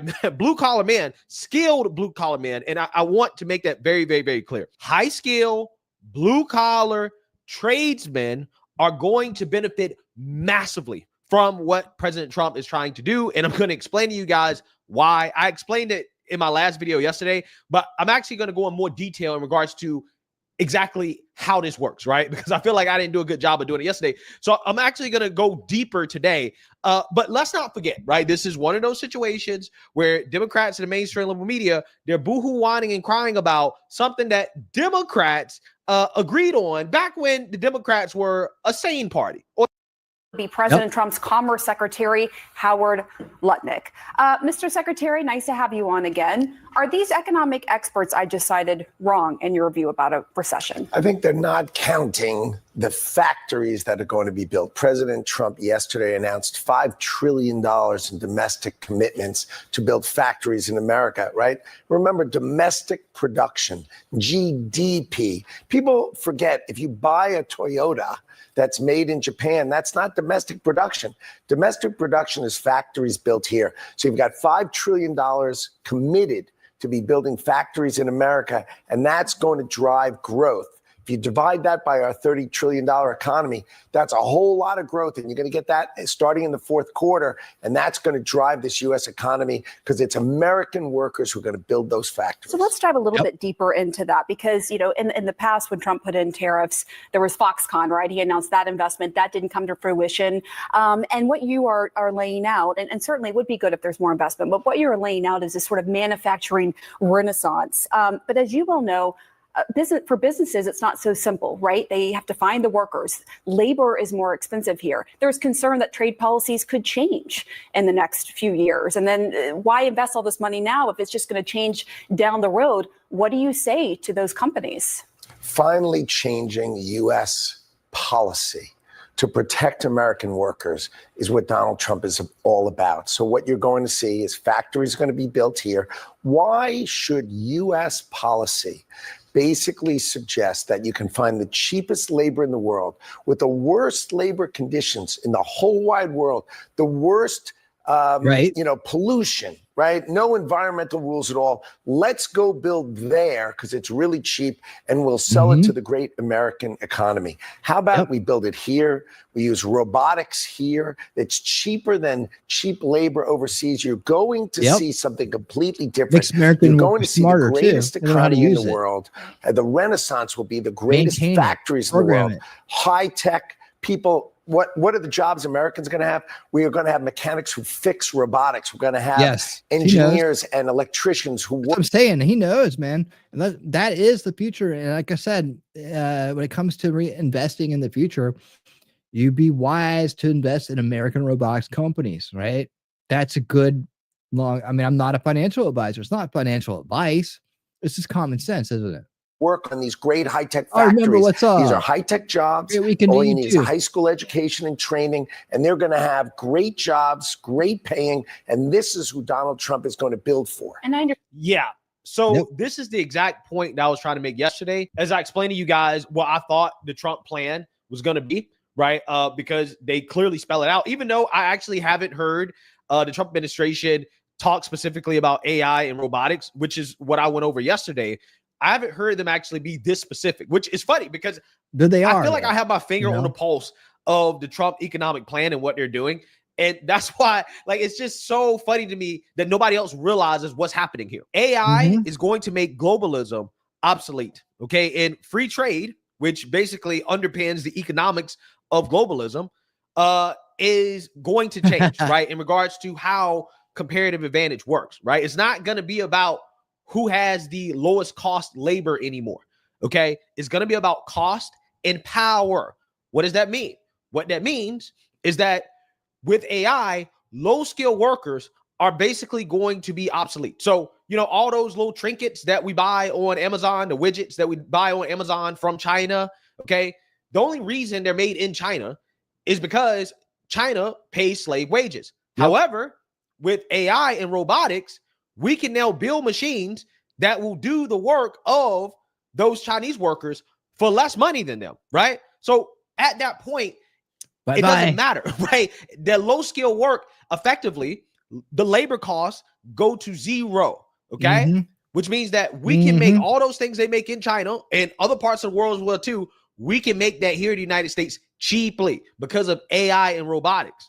So that is why so many people are just blind to what's going on because they're not forward thinking, right? They're not thinking about how AI changes everything, right? Anybody that's talking about this subject of tariffs without talking about AI, honest to God truth, you shouldn't listen to them. They don't know what they're talking about. What they say is irrelevant. You cannot talk about this without talking about AI because AI changes the game. Okay? Changes the game. Again, why is this good? Since the day it started, since the AI revolution started, like when ChatGPT launched and everybody's like, oh my God, the end of the world's coming and you're going to take over, you're going to take everything. Ever since that day, I've been touting early adoption. It's a tool. Don't worry about it. It's going to happen. It's just another adjustment in the information age, right? It's the next evolution. It was bound to happen. Early adoption, get out there, learn it, understand it, see where it's going to go, see how it's going to impact the world and get ahead of things, right? And a lot of people have. You see how much AI stuff's out there. on YouTube now, and how many different directions you can go with it, whether it be filmmaking, video making, marketing, sales, graphics, automation. There's so much.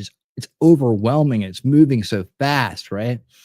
That's the buildup, man. This is like the .com age, if you will, in a certain sense. It'll consolidate in a minute here when it gets to a certain point. But right now, that's why, like, on Cool Things, that segment I do on Monday Saturday night, which is just a laid back show. It's just where we all chill out. We just watch good news of the week, cool things, funny videos, music, things like that. We just have a good time. I like to show those things that are neat, right? Like, I'd like to own a flying car, wouldn't you? I mean, who wouldn't want to own a flying car, right? Well, that flying car is going to rely on some AI and some robotics and whatever. But we look at robotics and where it's going in terms of, food production. I think it's kind of what kicked off the whole series, was me looking into the idea that we don't need to replace, field workers. Like, we're not hurting for field workers when we can just turn around and get robotics to pick fruit and probably do it better, right? And so we're not hurting for that. What we need is people who understand how to use the robotics and how to work with them, and to be part of that human in the middle process that's going to be needed, right? So that actually helps us cut down on our need for manual labor in the long run. But that we were talking about a long time ago. It's like, this is the way it's going to go. Forecasting. Now, what can we do about it, right? Unless you have a bunch of money and you're sitting on a bunch of money, you can't really get ahead of it any more than anybody else can, right?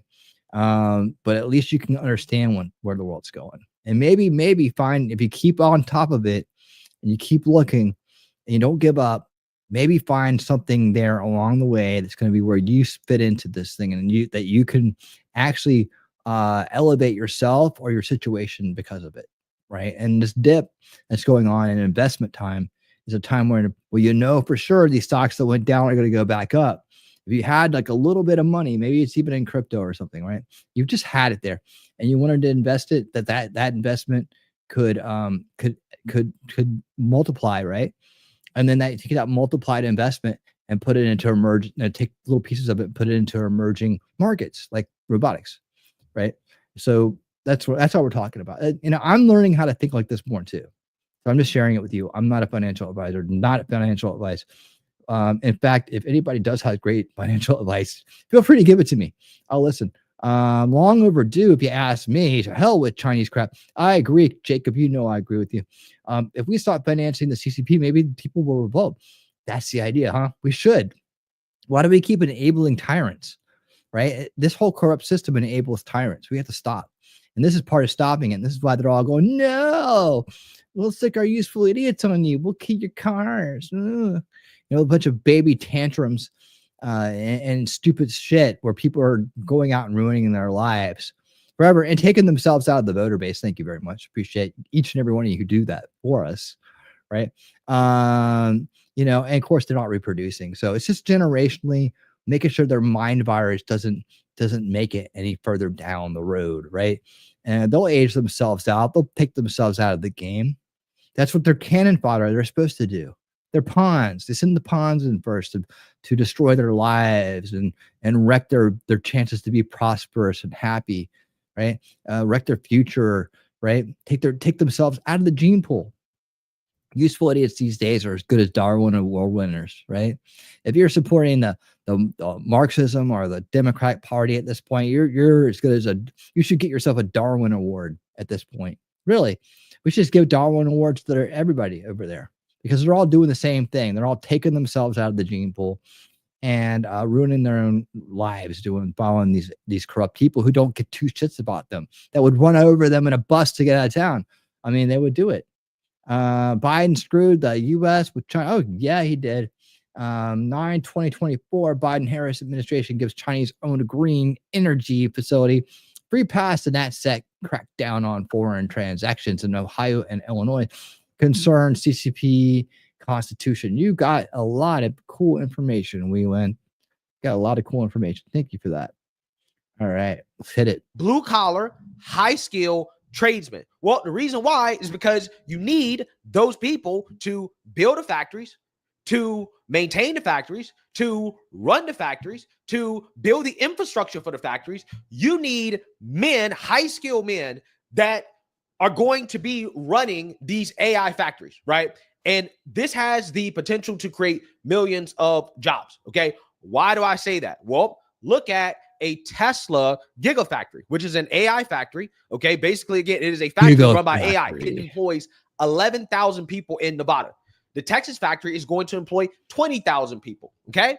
So AI factories are not going to get rid of high-skilled blue-collar work. In fact, it's going to create more high-skilled blue-collar work because the more we build here in America, the more that we produce at an extremely low cost, okay, using AI and robotics, the more high-skilled blue-collar tradesmen you're going to need to maintain that production, okay? This is why President Trump just delivered. I mean, to be honest with you, he's delivering the biggest win, W, to working class blue collar men that we've seen in a long time in this country. And this is why they're upset. This is why they're upset, because this is a massive W for working men. This is why they are upset. Okay, that, and they don't really understand what's happening, right? They're not factoring in, again, the effect of AI and robotics. Well, no, they're. I think that they're trying to collapse this before all that shit even becomes things. They're gonna be like, "Oh, good night, Memento. Hope you're feeling better, man. We'll see you soon, all right?" And I think their plan was to collapse this before any of these things come online, right? And then, but that's not happening right now, right? But I think that that's what it was. Is that they wanted to collapse this before any of this came online and then ship it over to China or other places where they're enabling them to do this. And oh boy, what we don't know, or what a lot of people don't understand is, unless you keep up with China and what's going on in China, is that their generation is their let it rot generation, the one that's coming up. These are kids that have checked out the culture, checked out everything. They're checking out the CCP too. They don't, and masses. Right. And that doesn't mean they're going to have some kind of like, liberty, freedom, revolution there. It means they're just like, let this whole place go to hell. Like, we ain't doing shit. Go ahead. We don't care. They're just checking out. And what that's going to do is it's going to lead them to the despot population. And China is quickly, if you're following what they're doing with AI, they're quickly evolving their AI. They will use these people, the slave labor they have left, to build the robotics to replace the next generation. So they will be online doing exactly what he's talking about that we should do here, and that we don't need China anymore. But China will provide that service, and then they will compete with us on that service, the robotics manufacturing, robotic-led manufacturing, right? They are, believe me, hear me now, believe me later. That is what it's going to turn out to be, because they have to do something about their generational issue. And they don't care about people over there. They starve millions of people. They kill people every day there for not getting along with the program. And they will starve out, and they will dismantle the let it rot generation. The CCP, the communists in general, they follow the same playbook every time. If they can replace people with robots, they will do it. They will be the first to do it, believe me. And it's not in a good way either, as aids, as assistants, as flat out replacements. But they'll do it in every way, every walk they can, and they'll invest every dollar and every amount of energy and every human being's dying breath into it. Trust me on that. So we have to be ahead of them, and we can't be dependent on them. And like Jacob said, we need to stop enabling them. We need to stop the enablement.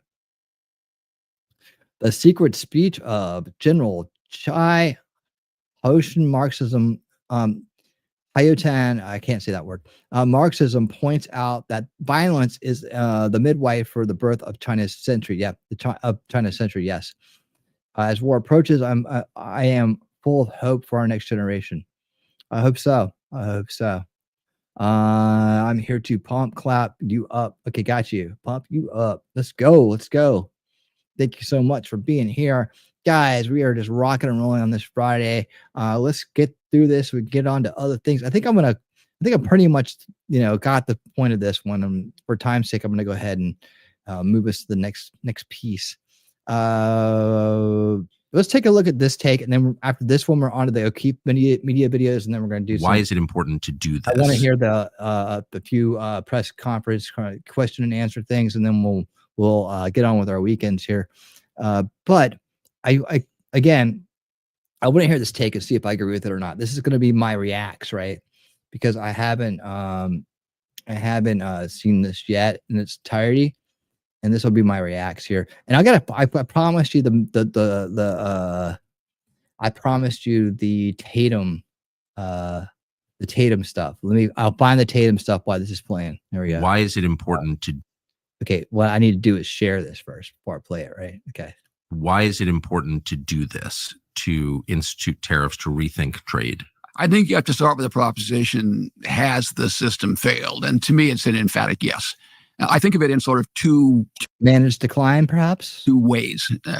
One, if you think of the way trade is supposed to work, you're supposed to export in order to import that, and then you get the benefit of trade. You get actually, you do what you do best, I do what I do best, or I do what you do less best. Right. You export, you import, and we get the benefit. We both have higher standards of living.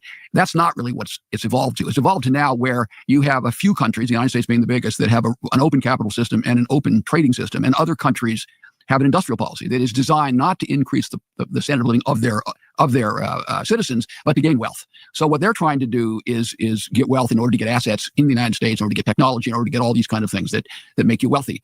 So I think of the kind of failure points as being, one, because this system doesn't work, we have this giant transfer of wealth from the United States overseas, and that is in the form of trade deficits. And the way the system is supposed to work, no one should have large trade deficits for long periods of time. Things can happen. You can do it. You could have trade deficits with one country, surplus with another. But the notion of a country having hundreds of billions of dollars of trade deficits every year is not how it's supposed to work. We now are to the point where our trade deficits, they calculate them at about $700 or $800 billion. If you did it the way you or I would do in a sensible way, you'd probably be at $1 trillion or $1.25 trillion. So that's a transfer of wealth from Americans overseas in return for current consumption. And it has nothing to do with economics. It's entirely the result of industrial policy of other people and our being defenseless. Donald Trump's essence is he says we're getting ripped off. Our workers are getting screwed.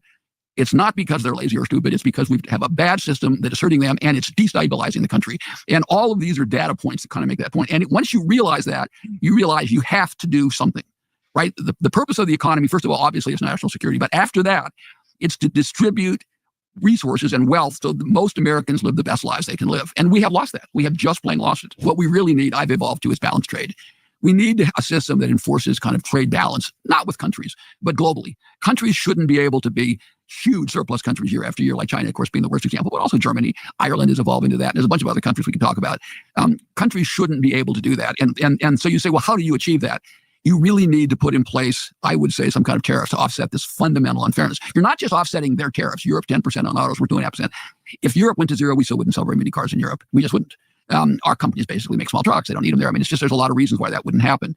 But what you need, you can't have countries have huge trade surpluses over long periods of time. You have to enforce, and you have to penalize countries that have surpluses all the time, and let countries that have deficits all the time get back to balance. If you do that, you then get the benefits of trade. If you take a system that's been in place for generations, which the current one has been, even if it doesn't work well, even if it hurts your country, changing it is still, or changing anything that's been in place a long time is still a major lift, and it has, turmoil that accompanies it. So can you just be more specific about what sort of turmoil you anticipate as this? So I just want to get a little bit of that in there. It's pretty good. Impact to share will trust cause inflation. Pretty good. Pretty good. Not bad. All right. So get a little taste of that. I think I'm starting to feel like we're kind of like running over the same territory again and again and again, which is to understand we're just countering what they're going to be saying, right? A lot of times you can come here, you get information that'll arm you and prepare you for what is out there, right? Whether you're dealing with a family member or friend, or just like, for your own endeavors and trying to wake up other people or make a difference, right? And what you want to say, right? You add to your knowledge, right? That's what it's all about.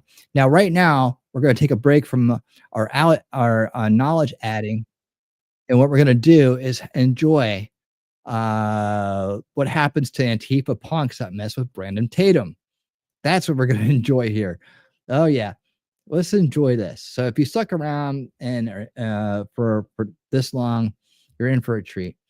Here we go. Enjoy this. Enjoy it. Let's all enjoy it together. I'm gonna put it on the big screen here for you. There we go. Watch this. Now just look at Brandon Tatum, dude. Look at how big this dude is. Right? He's jacked too. This guy works. Look at this. This guy's jacked. And look at this guy thinking he's going to do something against them. Are these people just Are these? I mean, now you know how stupid they are, right? They have no survival instinct. But I mean, how stupid are they just not to be able to know that a big, in shape, clean living black man can't whip their ass like this, man? It's like, what's wrong with you, man? Okay, well, hey, I appreciate the fact that you want to take yourself out of the gene pool. So let's watch them try to do it. Hey, they made me do it. They made me do it. I'm going to protect the people at Turning Point USA. That's right. Do his ad. Like this video, comment on this video, share this video. We need you to hit the like button and share so we can get some momentum going on these videos. Thank you. Let's get into this. Ladies and gentlemen, and ladies, welcome back to The Officer Tatum Show. Go, Tate. I know y'all been waiting, anticipating for me to say something. I hadn't even spoken about this. I really needed a break last night. You know, after everything that went on, I wanted to give me something to eat. I just didn't want the riffraff. But today I'm here to describe what happened at UC Davis. First of all, I want to say how disappointed I am at the police department's response to these things that happened at UC Davis. And I love the police, and y'all know I love the police, and I support them. And I think as individual cops there, they were good people. But somehow they have directives that they are not to engage with these people whatsoever. I'm just going to lay it out for you, and then we're going to play the video. They literally, we had an event. They only had a few cops there. They literally watched this Antifa-style group with masks on, dressed in all black, chanting and screaming, come up to Turning Point's booth, tear everything up. They hitting people. They throwing stuff on people. They're trying to damage the cameras. They're doing all kinds of crazy stuff. The cops and the administrators are watching this. And then I come to campus. I came after the first time it got crazy. And I'm talking to them and I'm saying, hey, my guys here are saying they got assaulted a minute ago. Are you guys going to protect us? Are you guys able to protect us? And we could not get a real answer. And protecting us to the police department meant they're just going to line up cops. And I asked them in all truth and all honesty. So the cops can't get mad at me or nothing. I said, if they come back, are you guys going to use force? Because you standing here and letting them beat everybody up, which we know they ain't. Y'all know me. I told you I'm not playing. Are y'all going to use force, pepper spray, anything? He said, no, we're not going to do any of that. We'll shut the event down and we'll escort you guys out. And I said, listen, sir, if they come to this booth, I'm going to protect these people that are at the booth. I'm not going to let them come in here and just beat people up. Are we on the same page? But I want y'all to watch the video because if you missed it, this is the craziness that was happening. Is this the collage one, the one with most of them, or this is the first one, the compilation? I say collage, compilation. So this will get a little, and I'll walk you through the context of what you're looking at because it's not very clear if you wasn't there. But what I'm looking at now, if it plays from here, this is the second time this group of nut jobs showed up on campus and they hit this lady in the head, the one that's right here. We got a video of them coming and hitting her in the back of the head in front of the cops. And then you're going to see me walk over to the cops and be like, bro, they just hit her in the head. And y'all not going to do anything? And then I had to step up because the women were there and I didn't know if they were going to come and try to beat the women up and do stuff to them. We'll see. He wrote a clip. I'm telling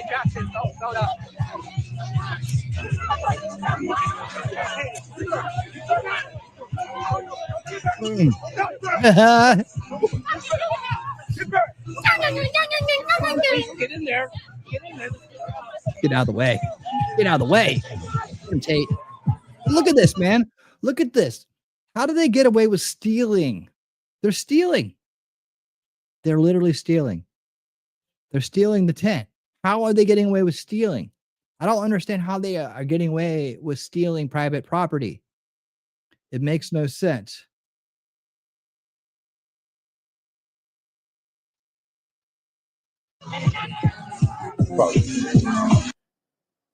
This is the second time they came to campus. And they watched them walk up after they had already done what you're finna see in a minute. And then they did all this, hit that lady in the head, and they don't pursue not one of these people. They don't go after the weakest one. They don't even give commands or they did absolutely nothing. Roll the clip. They just walking. They let them take all of our property. How does that work? How does that work? How are they allowed to do that? Come on.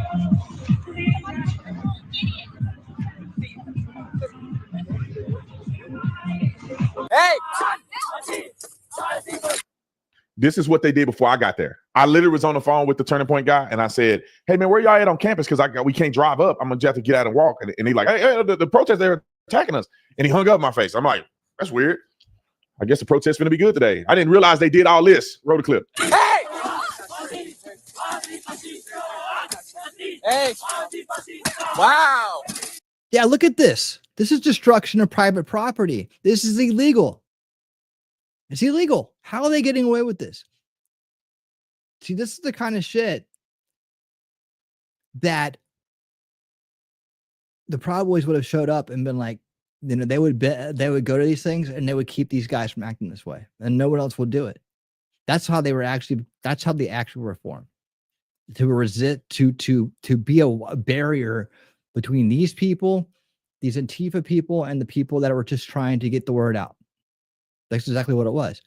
And now that they've been villainized and cast, you know, they're not out as much, right? I don't understand how they get away with this, man. They should all, you know, be arrested as soon as they start kicking and doing stuff. You know, as soon as they start stealing, destruction of private property, putting their hands on people, they should be arrested immediately. And the fact that they're not says a lot about who's in charge still. We still got a lot of work to do in this area. Absolutely. Hey, get the cops here! Get the cops! They get the cops. No, fight them.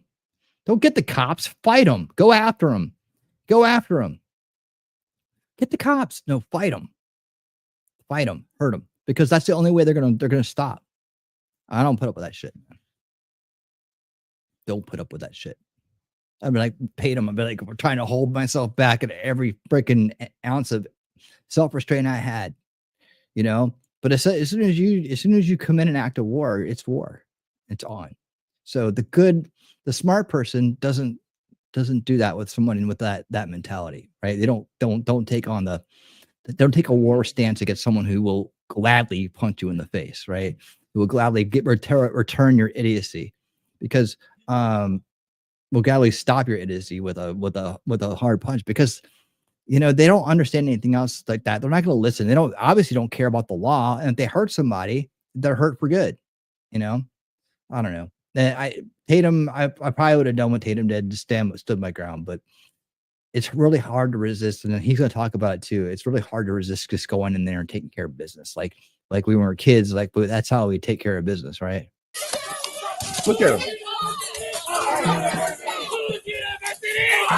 Look, throwing stuff at people. Look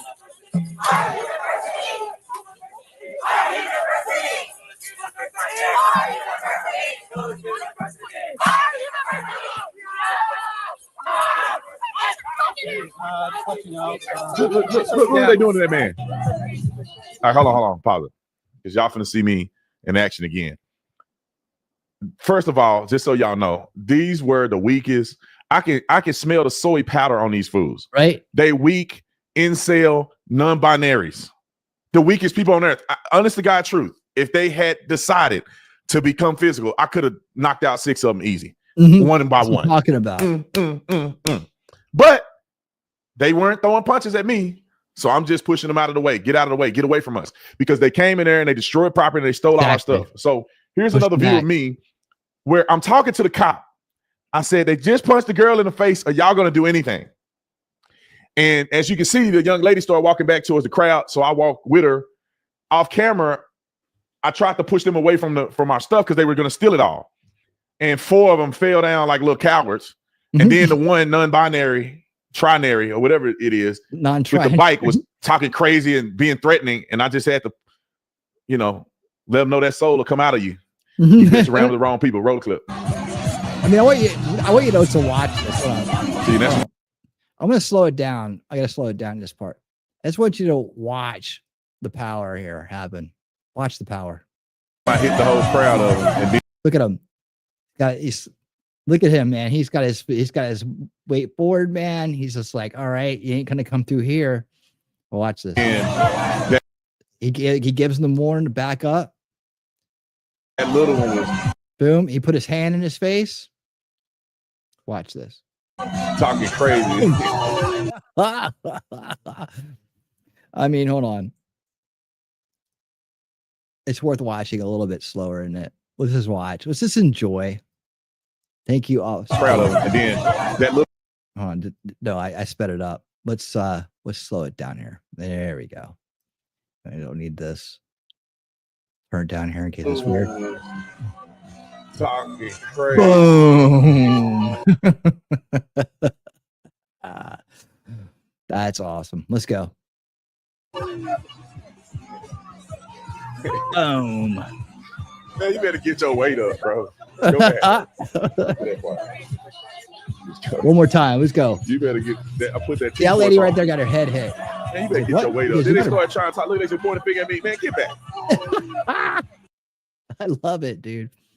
That's so good. That is so good. Bam. Sit down. Shut up.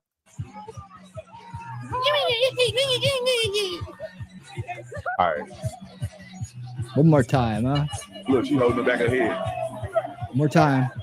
Man walks through. Boom.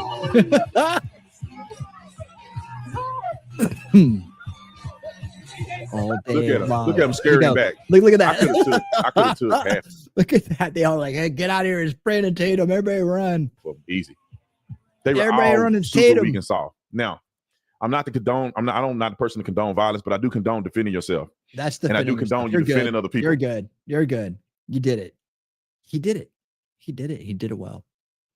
He restrained himself because, like he said, he could have taken out that whole crowd by himself. Honestly, I think he pretty much could have gone through there like it was some kind of like action hero movie and flattened every single one of those people. I don't think that any of them would have gotten any kind of juice on him whatsoever. Let's see. It looks like those blow up punching bags we got as a kid, right? These have clown face on it. All right, no, it rocks back and stuff. Yeah. Dude, go get him, Tatum. Right? A little bit more of that on our side, man. These guys never should have gotten their hands on anything. You know, more resistance to the soy. I mean, let soy people get away with it because the cops will do something and then you'll get in trouble. Like, what the hell is with the cops not allowing theft and violence and standing back and going, well, we're so placid, we can't do a thing. I don't know who's still in charge that's making those, but I hope that activity makes its way up the chain, right? And we start saying, well, who is the person telling the cops to stand down? You start asking those questions. Eventually, we'll get to it. I think we'll get to it. And then we'll start seeing solutions roll out. But Tatum, get him, dude, get him. Yeah, look at this dude, man. He ain't messing around. All right, let's get back to it as promised. Let's see where we're at. 30 minutes. I got about 30 minutes to go if I want or less. Let's get back to. Let's see. We need this one. Let's get into this OMG. Now, covering up, trying to obstruct. Now, this is the one thing that Keith Media Group and others have been so pivotal and so important and so good at exposing for us. We need these kind of people on the ground doing this kind of work because, as we have known for over a year now, this was always their plan if Trump got in for a second term, was to obstruct, was to bury things, was to try to burrow deeper, right? And disguise themselves, to obstruct through lawfare, to obstruct through other means by burrowing people, embedding people, disguising people into the deep state, into the bureaucracy and holding things up. This was always their plan. We knew about it going in. We got our eyes on the ground, eyes out and boots on the ground, calling it out at all facilities and all walks. And O'Keefe Media Group is doing a great job exposing these burrowed in deep staters that are trying to obstruct the Reformation and the Reformation of our country and the Make America Great agenda. Here we go. Using this microdialysis to test cortisol levels. One of our investigators wants to test it in women, black women and white women. I had to go and look at like what was leaked as far as the banned words that was just like Control F searching for. So I was trying to help her like suggest wording. I had suggested like ethnicity or ancestry instead of race. James Welch is caught on our hidden camera talking about manipulating language to circumvent government oversight, specifically Doge oversight. Our grants are getting canceled. We're intramural, so we get to do basically whatever we approve. Yeah. We can do it. We have the money. A certain You know, this guy, like, if you don't know how this works, this guy is out on a date thinking he's getting like he's gonna score, right? He's on some kind of like dating app date, right? So he's all excited. He's like, oh, she's so interested in what I do, and if I just talk about it more, then I might get her back to my place. You know, this is a dating app guy, right? So these guys go out and they find them in DC and other places, wherever these headquarters are. They find these guys, they look for them, and they just love to talk about how cool they are, and you know, they think that everybody's like them, and that everybody hates Trump and they're resisting it, and that they're going to get laid because they're talking. We've watched how many of these now? We've watched so many of these, and every time it's the same kind of dude, and they never learn because they're always thinking with the wrong head, right? And that wrong head is wrong as the other head is too. And neither one of them getting what they want, and neither one of them are right. So check it out. experiments happening within the walls of NIH's own buildings. They can do basically anything as long as they have the money. My mom told me today not to show anybody because I've been buying guns. They won't let me close enough to these people. The NIH genetic counselor within the NIH tells us on hidden camera that Oh, his you're so mother told him professional. not Tell to me shoot more. anybody. Well, why not? Oh, you're so great. Tell me more. What are your views on it? You're asking me a lot of questions. I have not got a chance to ask your questions. I was just thinking it'd be funny if you were like a government spy, just like, what are you planning, James? I'm James O'Keefe. You work with the NIH. This is you on camera. I've Run heard away. You had a really bad Oh, look day. at him. He's had a bad day. He's had a bad day. Not getting laid. You had a bad day.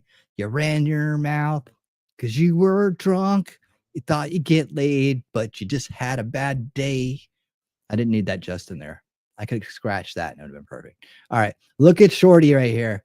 Shorty having problems. He having problems. Oh no, my worst nightmares come true.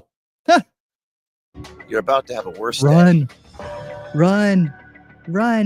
Dating the deep I'm state. James O'Keefe here outside Washington, D.C., standing outside the headquarters of the National Institute of Health, Egghead. NIH. It's within this building that a man named James Welch works. He's the genetic counselor and research coordinator for NDDK. Sounded That's like an National important Institute of job, Diabetes James. and Digestive and Kidney Diseases. It appears in this undercover video that Welch and the PI, that's principal investigator he's working with, his counseling, are seeking allowance on a clinical trial regarding using microdialysis to test cortisol levels in Black and white women for research. I work both with the patients and then also with like the PIs, the principal investigators writing their studies, running their studies. For our institute, I'm one of the people who write programs. You know, like, oh, this is a good study. Like yesterday, I was approving a protocol, really interesting protocol, using this microdialysis to test cortisol levels. One of our investigators wants to test it in women, Black women and white women. People, it's stratified by whether you have metabolic dysfunction and whether you're African American or a white woman. Where things get interesting African American or white. Don't you love the terminology? is the political bias that James Welch, genetics counselor, appears to be injecting into the process to circumvent government oversight, specifically Doge oversight. He specifically calls out Doge, says that Doge is cutting grants for research that includes certain key words. There are banned words that they're cutting grants for any research that has two of the words. So, and this is how stupid this guy is, right? His paranoia is establishment mind control working on his brain. They probably wouldn't have cut funding to this, right? It doesn't sound like it's anything malicious going on here, right? They're just studying the physiological differences in cortisol levels or something. I mean, it doesn't sound like it's too off base, right? I don't know what the nature of this is, but the fact that he's trying to preemptively avoid government, the Department of Government Efficiency, right? Oh my God, if I don't change words, keyword searches, then they're just going to automatically take it away. Like, they're not going to look at it and be like, well, this isn't, you're not laundering money. This isn't, it's just necessary. Do we need this? looks necessary, we can keep it, right? They're not throwing out things that are necessary or useful. They're only getting rid of all the fucking corruption and bullshit that you guys have put in there. So, I mean, this is this guy's own paranoia destroying him, which is a beautiful thing to watch. Let's go. Are women cutting grants for any of the DEI research? Some of the Is that DEI research? Is it really? Is that DEI research? Is that just his own ignorance? I think it's his own ignorance. I don't think that's you're allowed to conduct research based on different physiological traits. I mean, does that make sense? I mean, you know, if you're trying to understand a condition across all races, why not? I mean, maybe it's something important, right? It doesn't have anything to do with DEI. It has something to do with diversity, equity, and inclusion when you're doing a cortisone study on women. What a dumbass. This guy, I mean, he probably would have been just fine if he just left it alone and he could talk about maybe his other hobbies. You know, all you do is work. Do you have any other hobbies, dude? I mean, come on. Even if you're a pathetic guitar player, just say it, right? Just something. Oh, I'm trying to learn to play guitar, right? So I can sing and people can watch me. Yeah, and get attention that way. Let's go. Are adult girl? XX? Like, how do you can't. I mean, at least that would be more cooler than what he's talking about. I mean, at least you're trying to do something. At least you're trying something. I'm a little hard. I'm an ex-musician. I got my my disgruntled side, but I get it, you know, but I mean, just something. Yeah, I like to play video games. I like old movies. I like to surf. How about surfing? Does anybody still surf? I like to hike. I like to camp. I like to do this. I like to do something. I'm interested in building a company. I'm an entrepreneur. You know, anything that's interesting on a date. Like, this is what she wants to talk about, what you do for a living. That's supposed to impress her. No wonder you're on a dating app. You don't know how to even like interact with a woman, or much less go on a date. It was like, I'm going to talk about work. Yeah, let's talk about work. I surf the internet. There you go. There you go. It's like, what in the world's going on with people these days? He doesn't even know what to talk. Well, my job is, am I impressing you yet? Have you got are you going to take your shirt off later? I mean, this is pathetic. This is pathetic. And these guys are all like that. That's the sad part. They don't know how to talk to women. They don't know how to go on a date.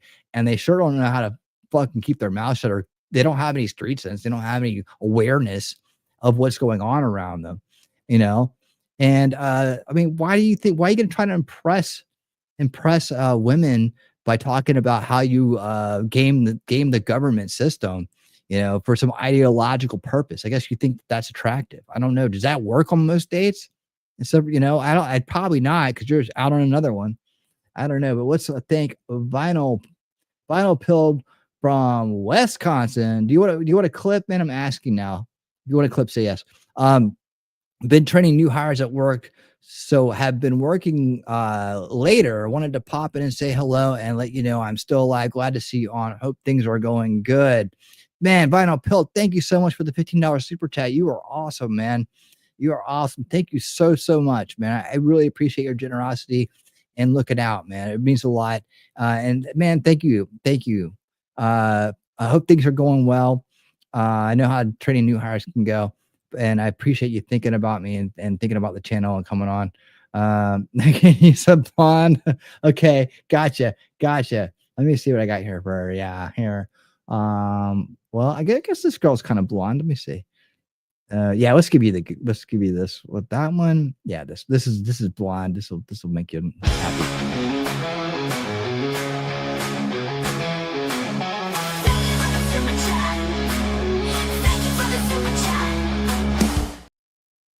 Thank you for the super chat. All right. This works out nicely. If I just ask if they want to clip, I don't feel bad if I play it and they didn't want it, right? There we go. And you can always say beach scene or something else, right?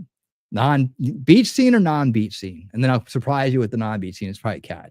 But anyways, right now it's a cat. Oh, yes. Okay, cool. Nice.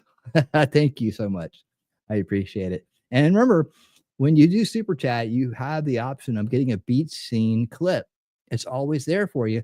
And the better it gets, the higher down the towards the goal we're at, and or the higher the super chat, the better the clip. In fact, nobody's even seen the best clip out there yet. That's how cool it is. I still have it.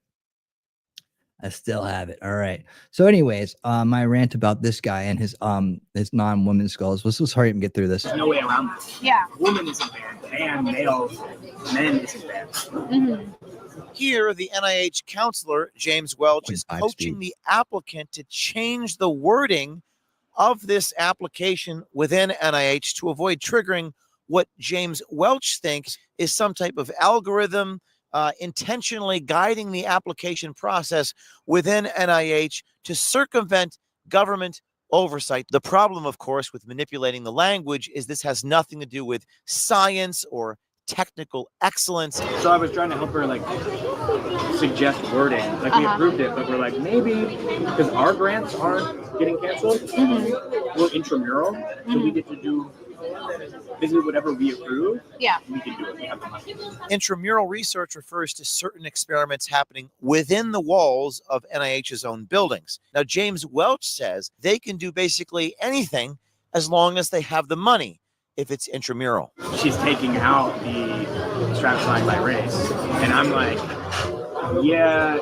So I had to go and look at like what was leaked as far as the banned words that which is just like Control F searching for and like, figure out what it suggests that she used. We spoke with a senior official in the administration regarding Doge. They told us there's no real policy there except general prohibitions on racial preferences. We haven't been able to find or ascertain anything specifically regarding racial preferences in health. So this official within NIH appears to be conjuring this up or creating this algorithm in his own mind. Remember, the NIH is an executive branch agency. It's the U.S. Department of Health and Human Services. This is an executive branch agency. And some say here he's circumventing the will of President Trump and Robert F. Kennedy. After experiencing 4 years of a volatile economy.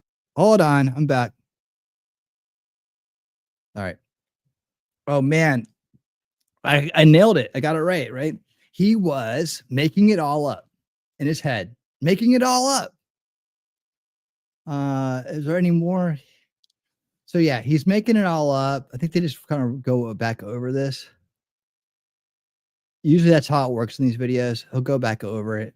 But yeah, we got the main point here. So what we're going to do for time's sake is jump to the next one, the next day, the confrontation, right? Oh, the confrontation is the best. It's when they figured out they're not getting laid. It's the best part. But like the initial gut reaction to what I saw, he was making it up in his head. Like, why would they be doing that? Right? It's his own paranoia just sunk his ass. And that is the problem. That is the thing. That is the condition. And that is the demoralization process that wrecks people's lives. And this guy, pretty normal guy, right? Pretty average guy, whatever. Who knows? He's got his problems for sure. But here he is thinking he's out on a date, talking about work, right? Thinking he's going to get something out of it by impressing this girl with his work. She was asking me questions. Nacho Kitty, what's up? How you doing? And good to see you. Good to see you. I hope you're well. Always thinking about Nacho Kitty, one of my OG mod. With me from the start. But yeah, here he is out there, right? And his own imagination, his own conspiration, his own imagination, his own mental illness put in there by this corrupt establishment, by this subversion. He has not escaped from this establishment narrative that keeps him boxed in and turns him into a useful idiot, right? Has made him do this. And guess what he's done as well? He's also incriminated other people. Yes. He's also incriminated everybody that he gave that advice to. And they're going to find him. So it's not just him that's going down now. It's a lot of other people because he came up with an idea in his head that was false based on a false reality that he's living in. I mean, and guess what? Guess who suffers in the end? Him and anybody who listens to him who are probably under the same mental conditions that he's under. The cycle of abuse continues. And now it's time to pay the piper for your corrupt deep state behavior. Now, see, deep staters aren't always some suit and tie, Men in Black, on CIA agent types, highly trained and super smart and highly resourceful. They're idiots like this. They're useful. Most of them are useful idiots. They're boxed in data processors. That's who these people are. And that's who James O'Keefe is exposing on a weekly basis, right? So let's go watch Junior here get his ass kicked by James in the next video. And it's just a quick little wild interaction because he gets in his, you guessed it, he gets in his, I think he gets in his Tesla and speeds off. Can't make this shit up, man. It's so good. Hey, I'm James O'Keefe. You work with the NIH. It'll look funnier at winning speed. We'll just do it this way. This is you on camera. I heard you had a really bad day. This is the moment where he shits his pants. See, that's I'm shitting my pants moment right there. Look at that. Oh no. You're about to have a worse day. Oh, this is no. you on camera talking about giving information to people, taking out the word race. You remember this?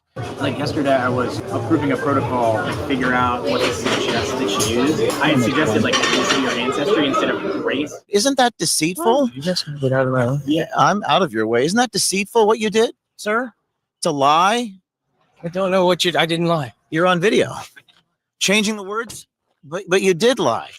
I absolutely. You said changing the words from race to ancestry. Why would you change the words? Why would you? But you would change the words. Isn't that deceitful, sir? Absolutely not. It's not a matter of scientific accuracy, though. Absolutely it was. How so?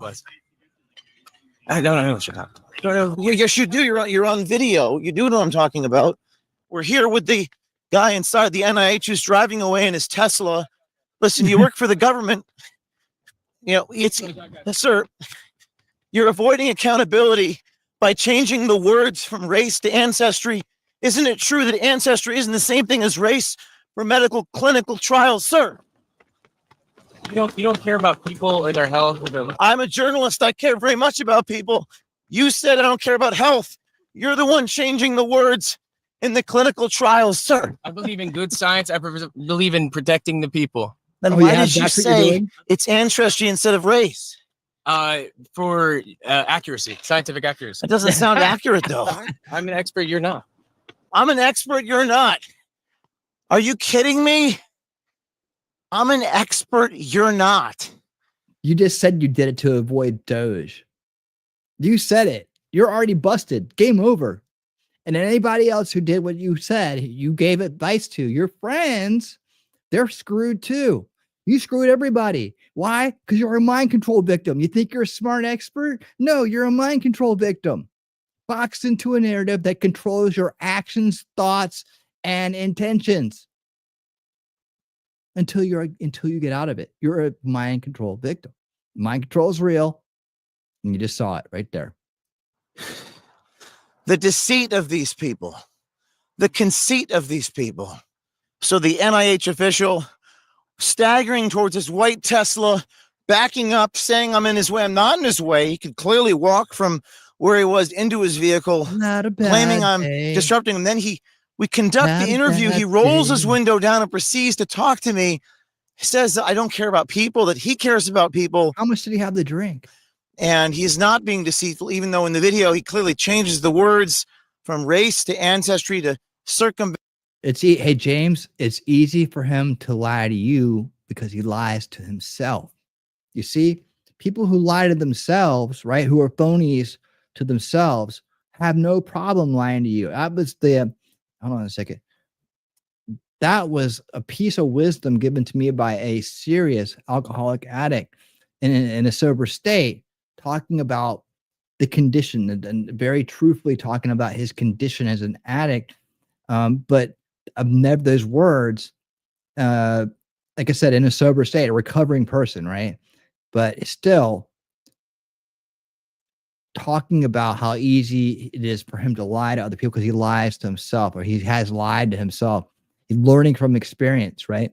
This person, anybody that's lying to you, ultimately is lying to themselves. Otherwise, they have more integrity.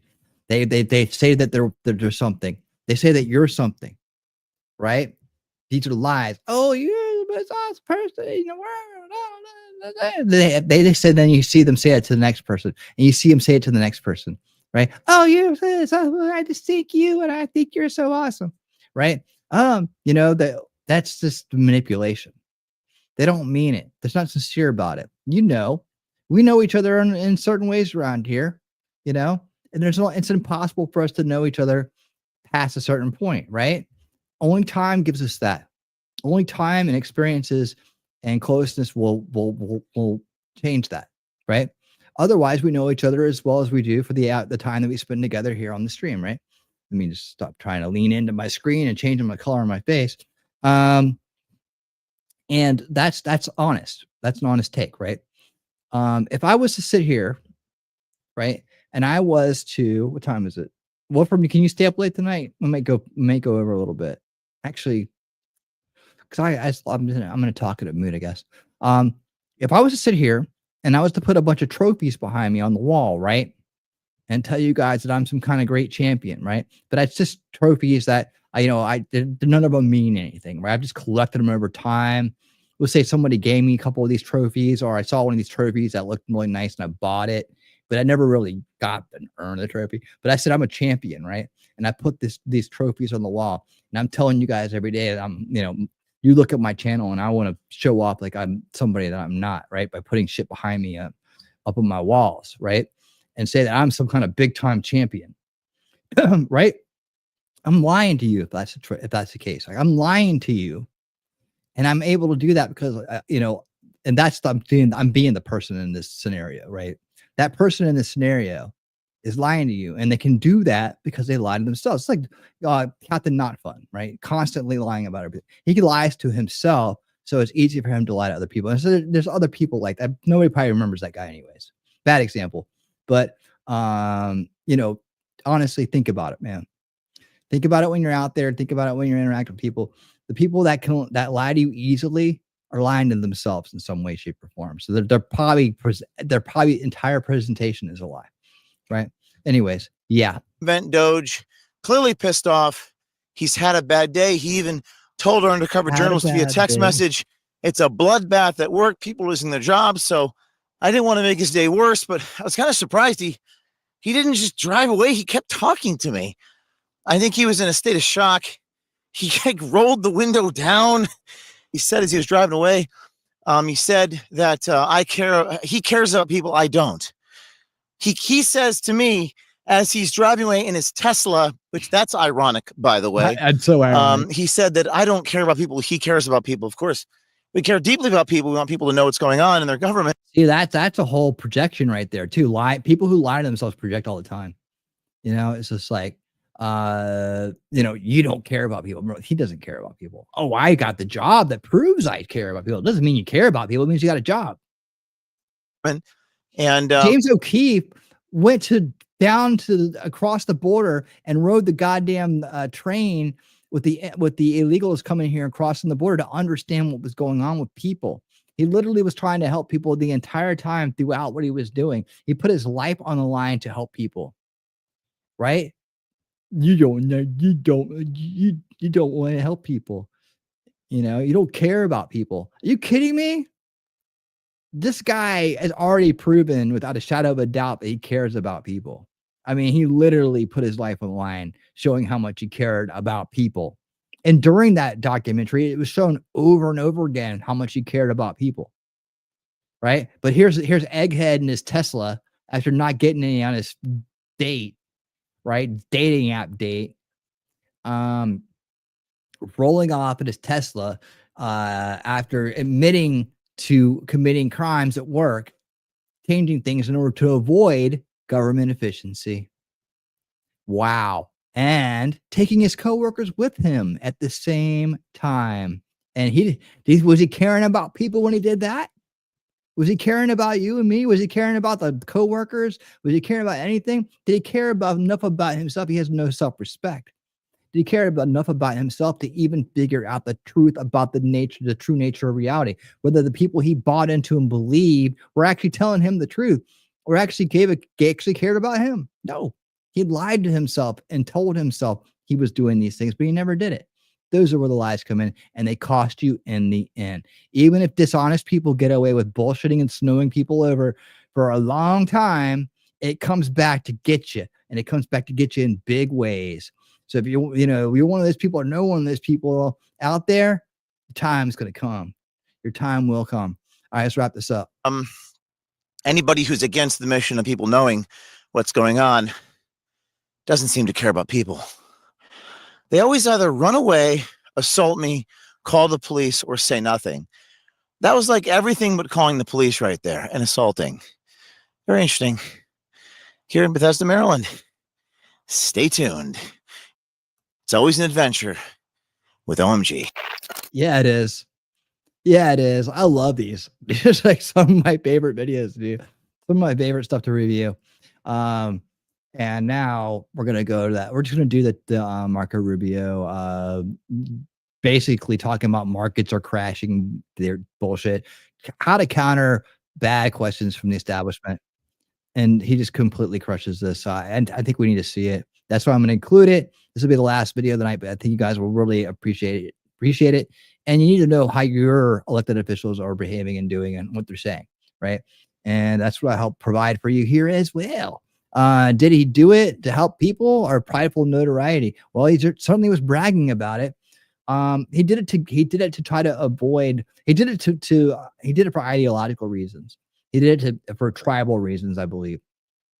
But he poses as an expert, doesn't he?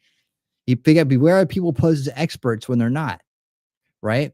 He posed as an expert. And he, oh, I got this, right? And people probably because of the position he's in or, his career or whatever, believe that he's an expert when he isn't, right?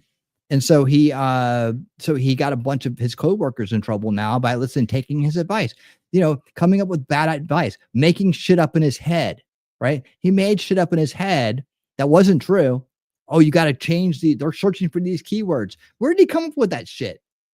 Where did he even come up with that shit? That's just like somebody making shit up. Oh, I'm really smart. I'm a clinical researcher, so I know these things, right? That's called the Dunning-Kruger effect, is what it's called, right? In fact, I recently saved a video on the Dunning-Kruger effect. I need to review it before I play it. I always talk about these mind control device, these mental conditions people get in so we can better understand them. This is more the grifter condition, right? So the grifter condition is like someone like Mark Sargent, who's been a talking head for the flat earth movement for a long time now, right? Software developer guy, built a company, has some skills, has a record of success in those skilled areas, thinks he knows everything about the earth now, right? No background, no research, nothing, but because he's good at computers, he thinks that he can figure out that the earth's flat, that it's not round. That's the Dunning-Kruger effect in terms of grifting. Right? Stephen Greer. I'm an emergency room surgeon. Certainly he knows everything about UFOs and government agencies and everything else like that, right? He's all on the inside. Everybody always calls the emergency room doctor when it comes down to, unidentified flying objects and aliens, because of course you would, right? Why wouldn't you put an astrophysics, an astronaut, a military guy? No, an emergency room doctor. He knows everything because he's had a measure of success in his life. These people lie to themselves and believe they are experts in areas they can't possibly be experts in. Dunning-Kruger effect, right? And what they do is they run out and they tell stories and they lie to other people because inevitably they're lying to themselves. And it's very easy for them to do that, right? So that it's almost natural. It's a natural state. Their mental condition. This is a condition that they're under. They don't even realize it most of the time, right? And then they cause a whole path of destruction, hurting other people along the way, and they don't give a shit. They probably don't even realize it. They probably blame them for it. Right? Instead of being a humble human person and correcting their behavior. And maybe these events, like maybe that guy who thinks he's such an expert will realize that he's doing something very wrong and very bad and doesn't want to be that person. And he will come back and apologize to the people he's hurt. Right? And maybe he'll find forgiveness and his humbleness and his ability to improve himself as a person. But you know what the sad fact is? Most people never do and never can. They don't get the balls to do it. They don't have the self-respect to do it. That's the sad fact. And that's why so many of them stay the way they are forever. And that's why generationally we have to work this behavior out of our society. in order to have a better place to live. We got to get rid of the fake experts, and we got to bring in the real people. And we do that by teaching our kids better, giving them logic, giving them real history, giving them a solid foundation in morality and understandings about the world, and that these kind of people are out there, and how to avoid them, and how not to become them, and how to shun that type of behavior in people. And to the point one day where amateur pretend experts never, ever get successful in this world, right? And they never, ever are able to hurt anybody again. So that guy had a bad day.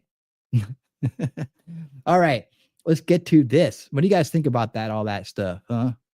What do you guys think about all that stuff? That's where we left off. Those plastic posts under the trophy icons in the base, I think, are going to make a good battery housing for. What are you talking about? All right. Him obviously lying to the date shows me he can't be trusted with being an expert either. Right? They all lie. They do. O'Keefe is very fit. Gotta love it. Yeah, he has to be, man. That job, he better be. Let's see. James O'Keefe, real investigator, reporting, exposing leftists and their shenanigans. Yes. Heidi, not my type. I don't have one, but okay. When I see these videos, I ask questions about all involved. What's the reason for what they claim? What's everyone's angle? Oh, no, James O'Keefe is an investigative reporter. He used to Project Veritas. Have you heard of that? Yeah, that's who that's where he's from. No, he's the real deal. He's a real deal patriot. If you haven't seen Line in the Sand, you haven't heard me tell you to go watch it yet, please go watch it. It meant you might have to get behind the Tucker Carlson paywall. I broke that paywall because that movie was so important right before the election. I took some hits for it.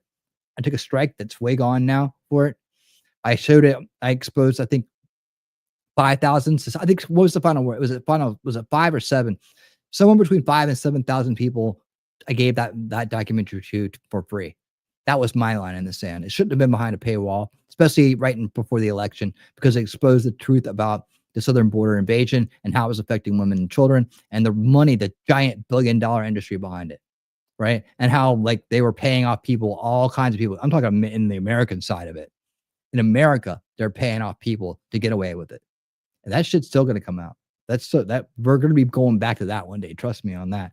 There's people that were guarding and shipping kids around in garden facilities get paid 6 figures, right? To stand there and lie and to keep these kids trapped in there and to help facilitate human trafficking.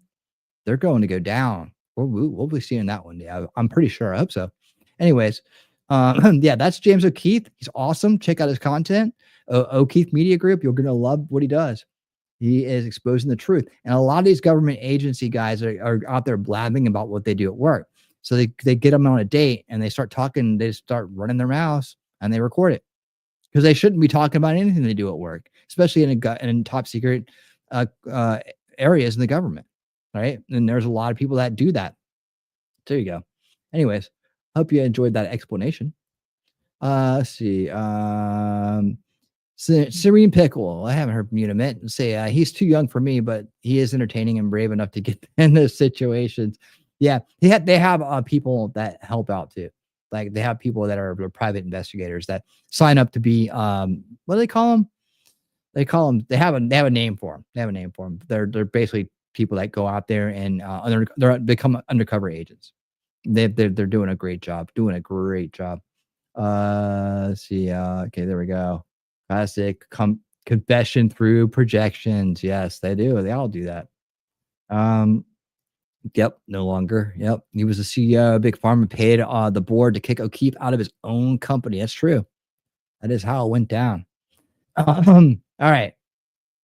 God knows what's in the heart and what it boils down to for me.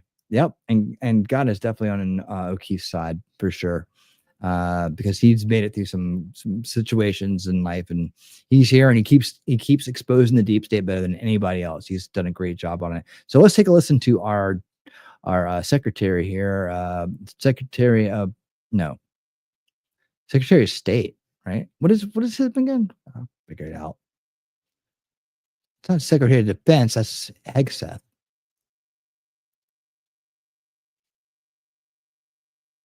Why can't I remember this stuff? I've been through a lot. I've been through so much. Yeah. Here we go. The consensus is that the president's tariffs were On low, too low. Now listen to the language being used here, and listen to how he responds to it. This is good stuff. markets are crashing around the world for the second day in a row. She said markets are crashing around the world for the second day in a row. Consensus is that the president's tariffs were much higher than expected and based on economic formulas that people do not understand. What is your reaction and what is the impact on Europeans? You want them to spend more on defense, which they're agreeing to finally.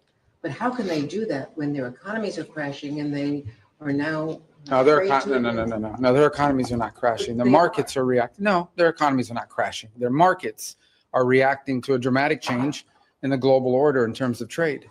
And so what happens is pretty straightforward.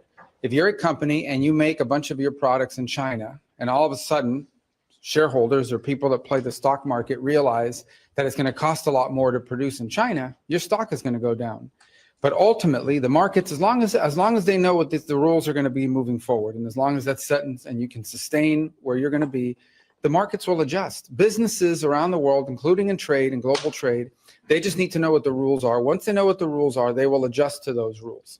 So I don't think it's fair to say economies are crashing. Markets are crashing because markets are based on the stock value of companies who today are embedded in modes of production that are bad for the United States. We have to be a country that think we're the largest consumer market in the world, and yet the only thing we export is services.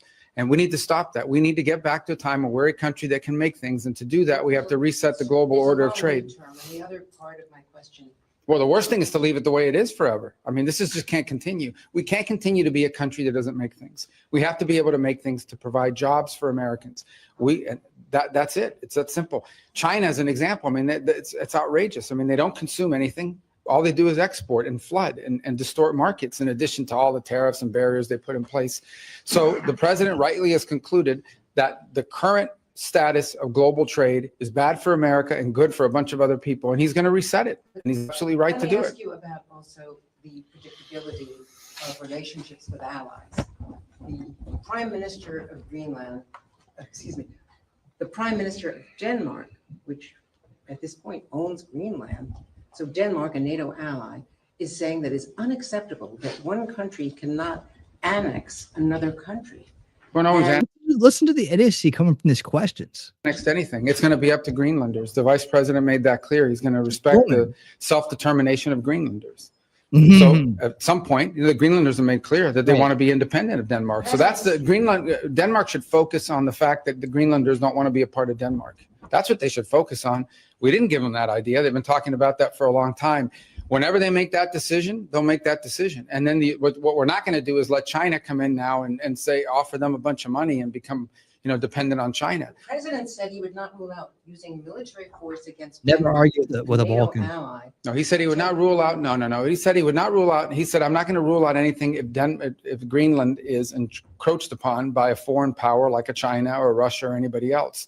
But it doesn't matter because listen to the way she's just trying to do this, man. He's just dismantling this and one after the other, fake question coming out, set up question.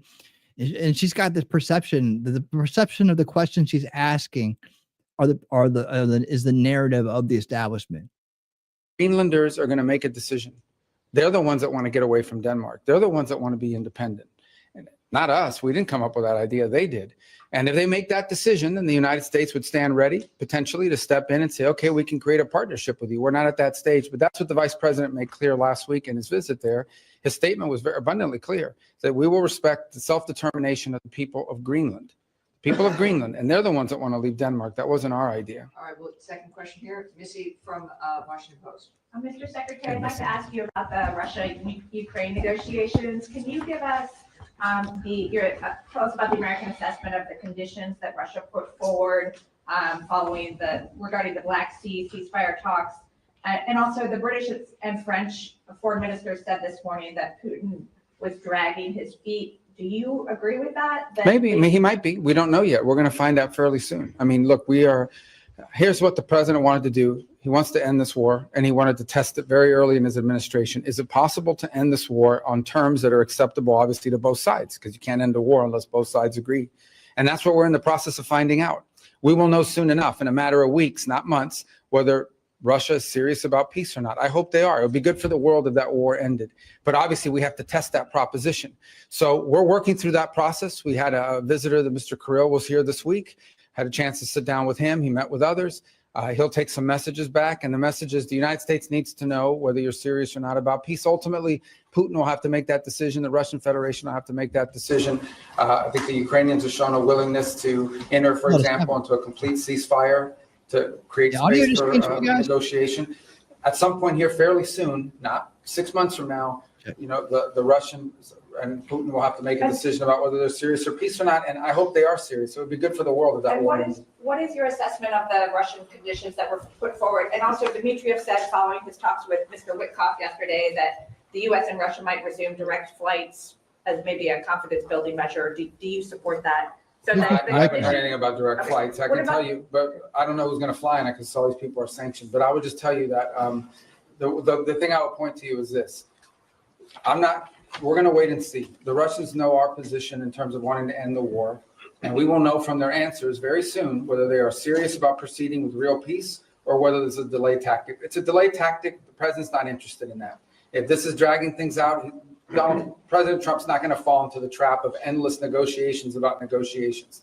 We will know soon enough whether or not Russia is serious about peace. If they are, that'll be great. Then we can move towards peace. If they're not, then we'll have to reevaluate where we stand and what we do moving forward about it. But we'll be in no different a position than we are today, or we were when he took office. He wanted to know early in his administration, is peace possible? Yeah, NAFTA's gone. To see if the Got Russians rid are of it. interested in peace. 2016. Their actions, not their words, their Or actions US will determine whether they're MCA. serious or not. And we intend to find that out sooner rather than later. And what about their conditions? Which conditions? They put forward additional conditions after you Well, guys had the Black Sea season. Yeah, so again, I mean, this is part of the back and forth of these sorts of things. I've had phone calls with foreign leaders, and then I read the readout, and it's like, oh, we said, no, you never, they came, they said something to me they never said. I guess that's part of the game in this place or whatever. But look, bottom line is, to me, at the end of the day, what's going to matter here is whether we're going to move towards peace or not. If peace is real, we will know soon enough.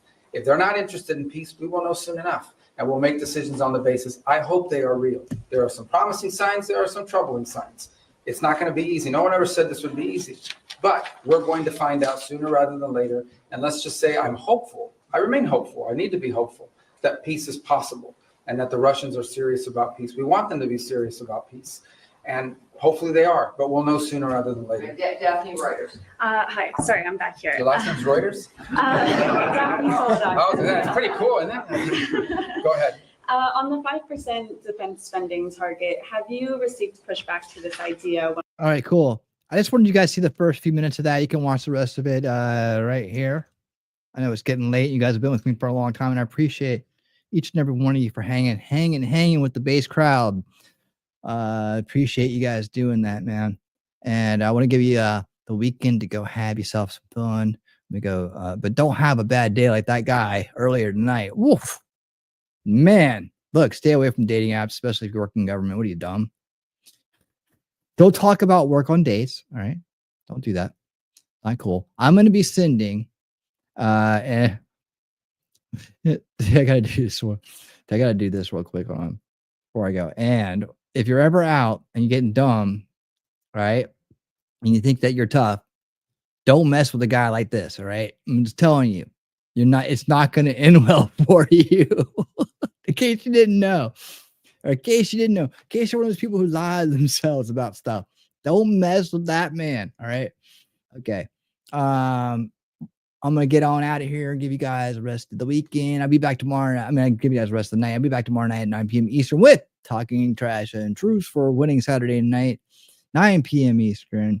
We're doing the good news of the week, some cool things and some funny videos, I guess. Unless something weird happens between now and then, I guess we'll be here. But we're planning on it. So either way, that's the way it'll go. Yeah, no, don't want to get it's like Nacho Kitty, always a pleasure. Thank you for being here. I appreciate it. I'm gonna send you guys over to watch goats.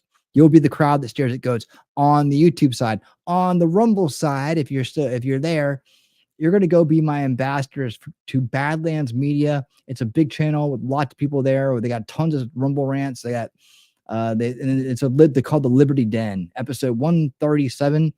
Go over there and spread the word about Winning Reality. And you guys are my ambassador, my Rumble ambassadors. What an awesome thing to be. And I appreciate each and every one of you for doing that. I'm going to go ahead and set it off right now. There you go. I'm going to get out of here. Guys, enjoy your Friday night.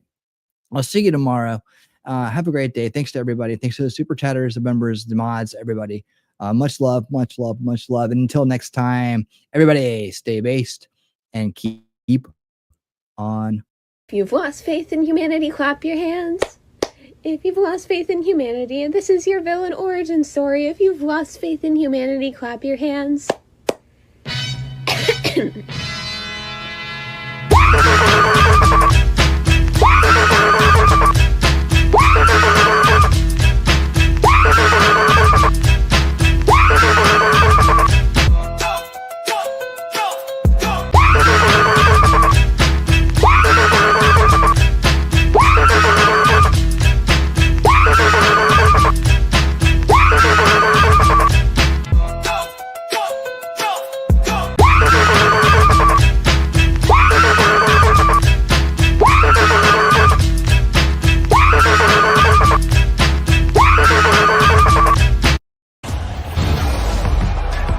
This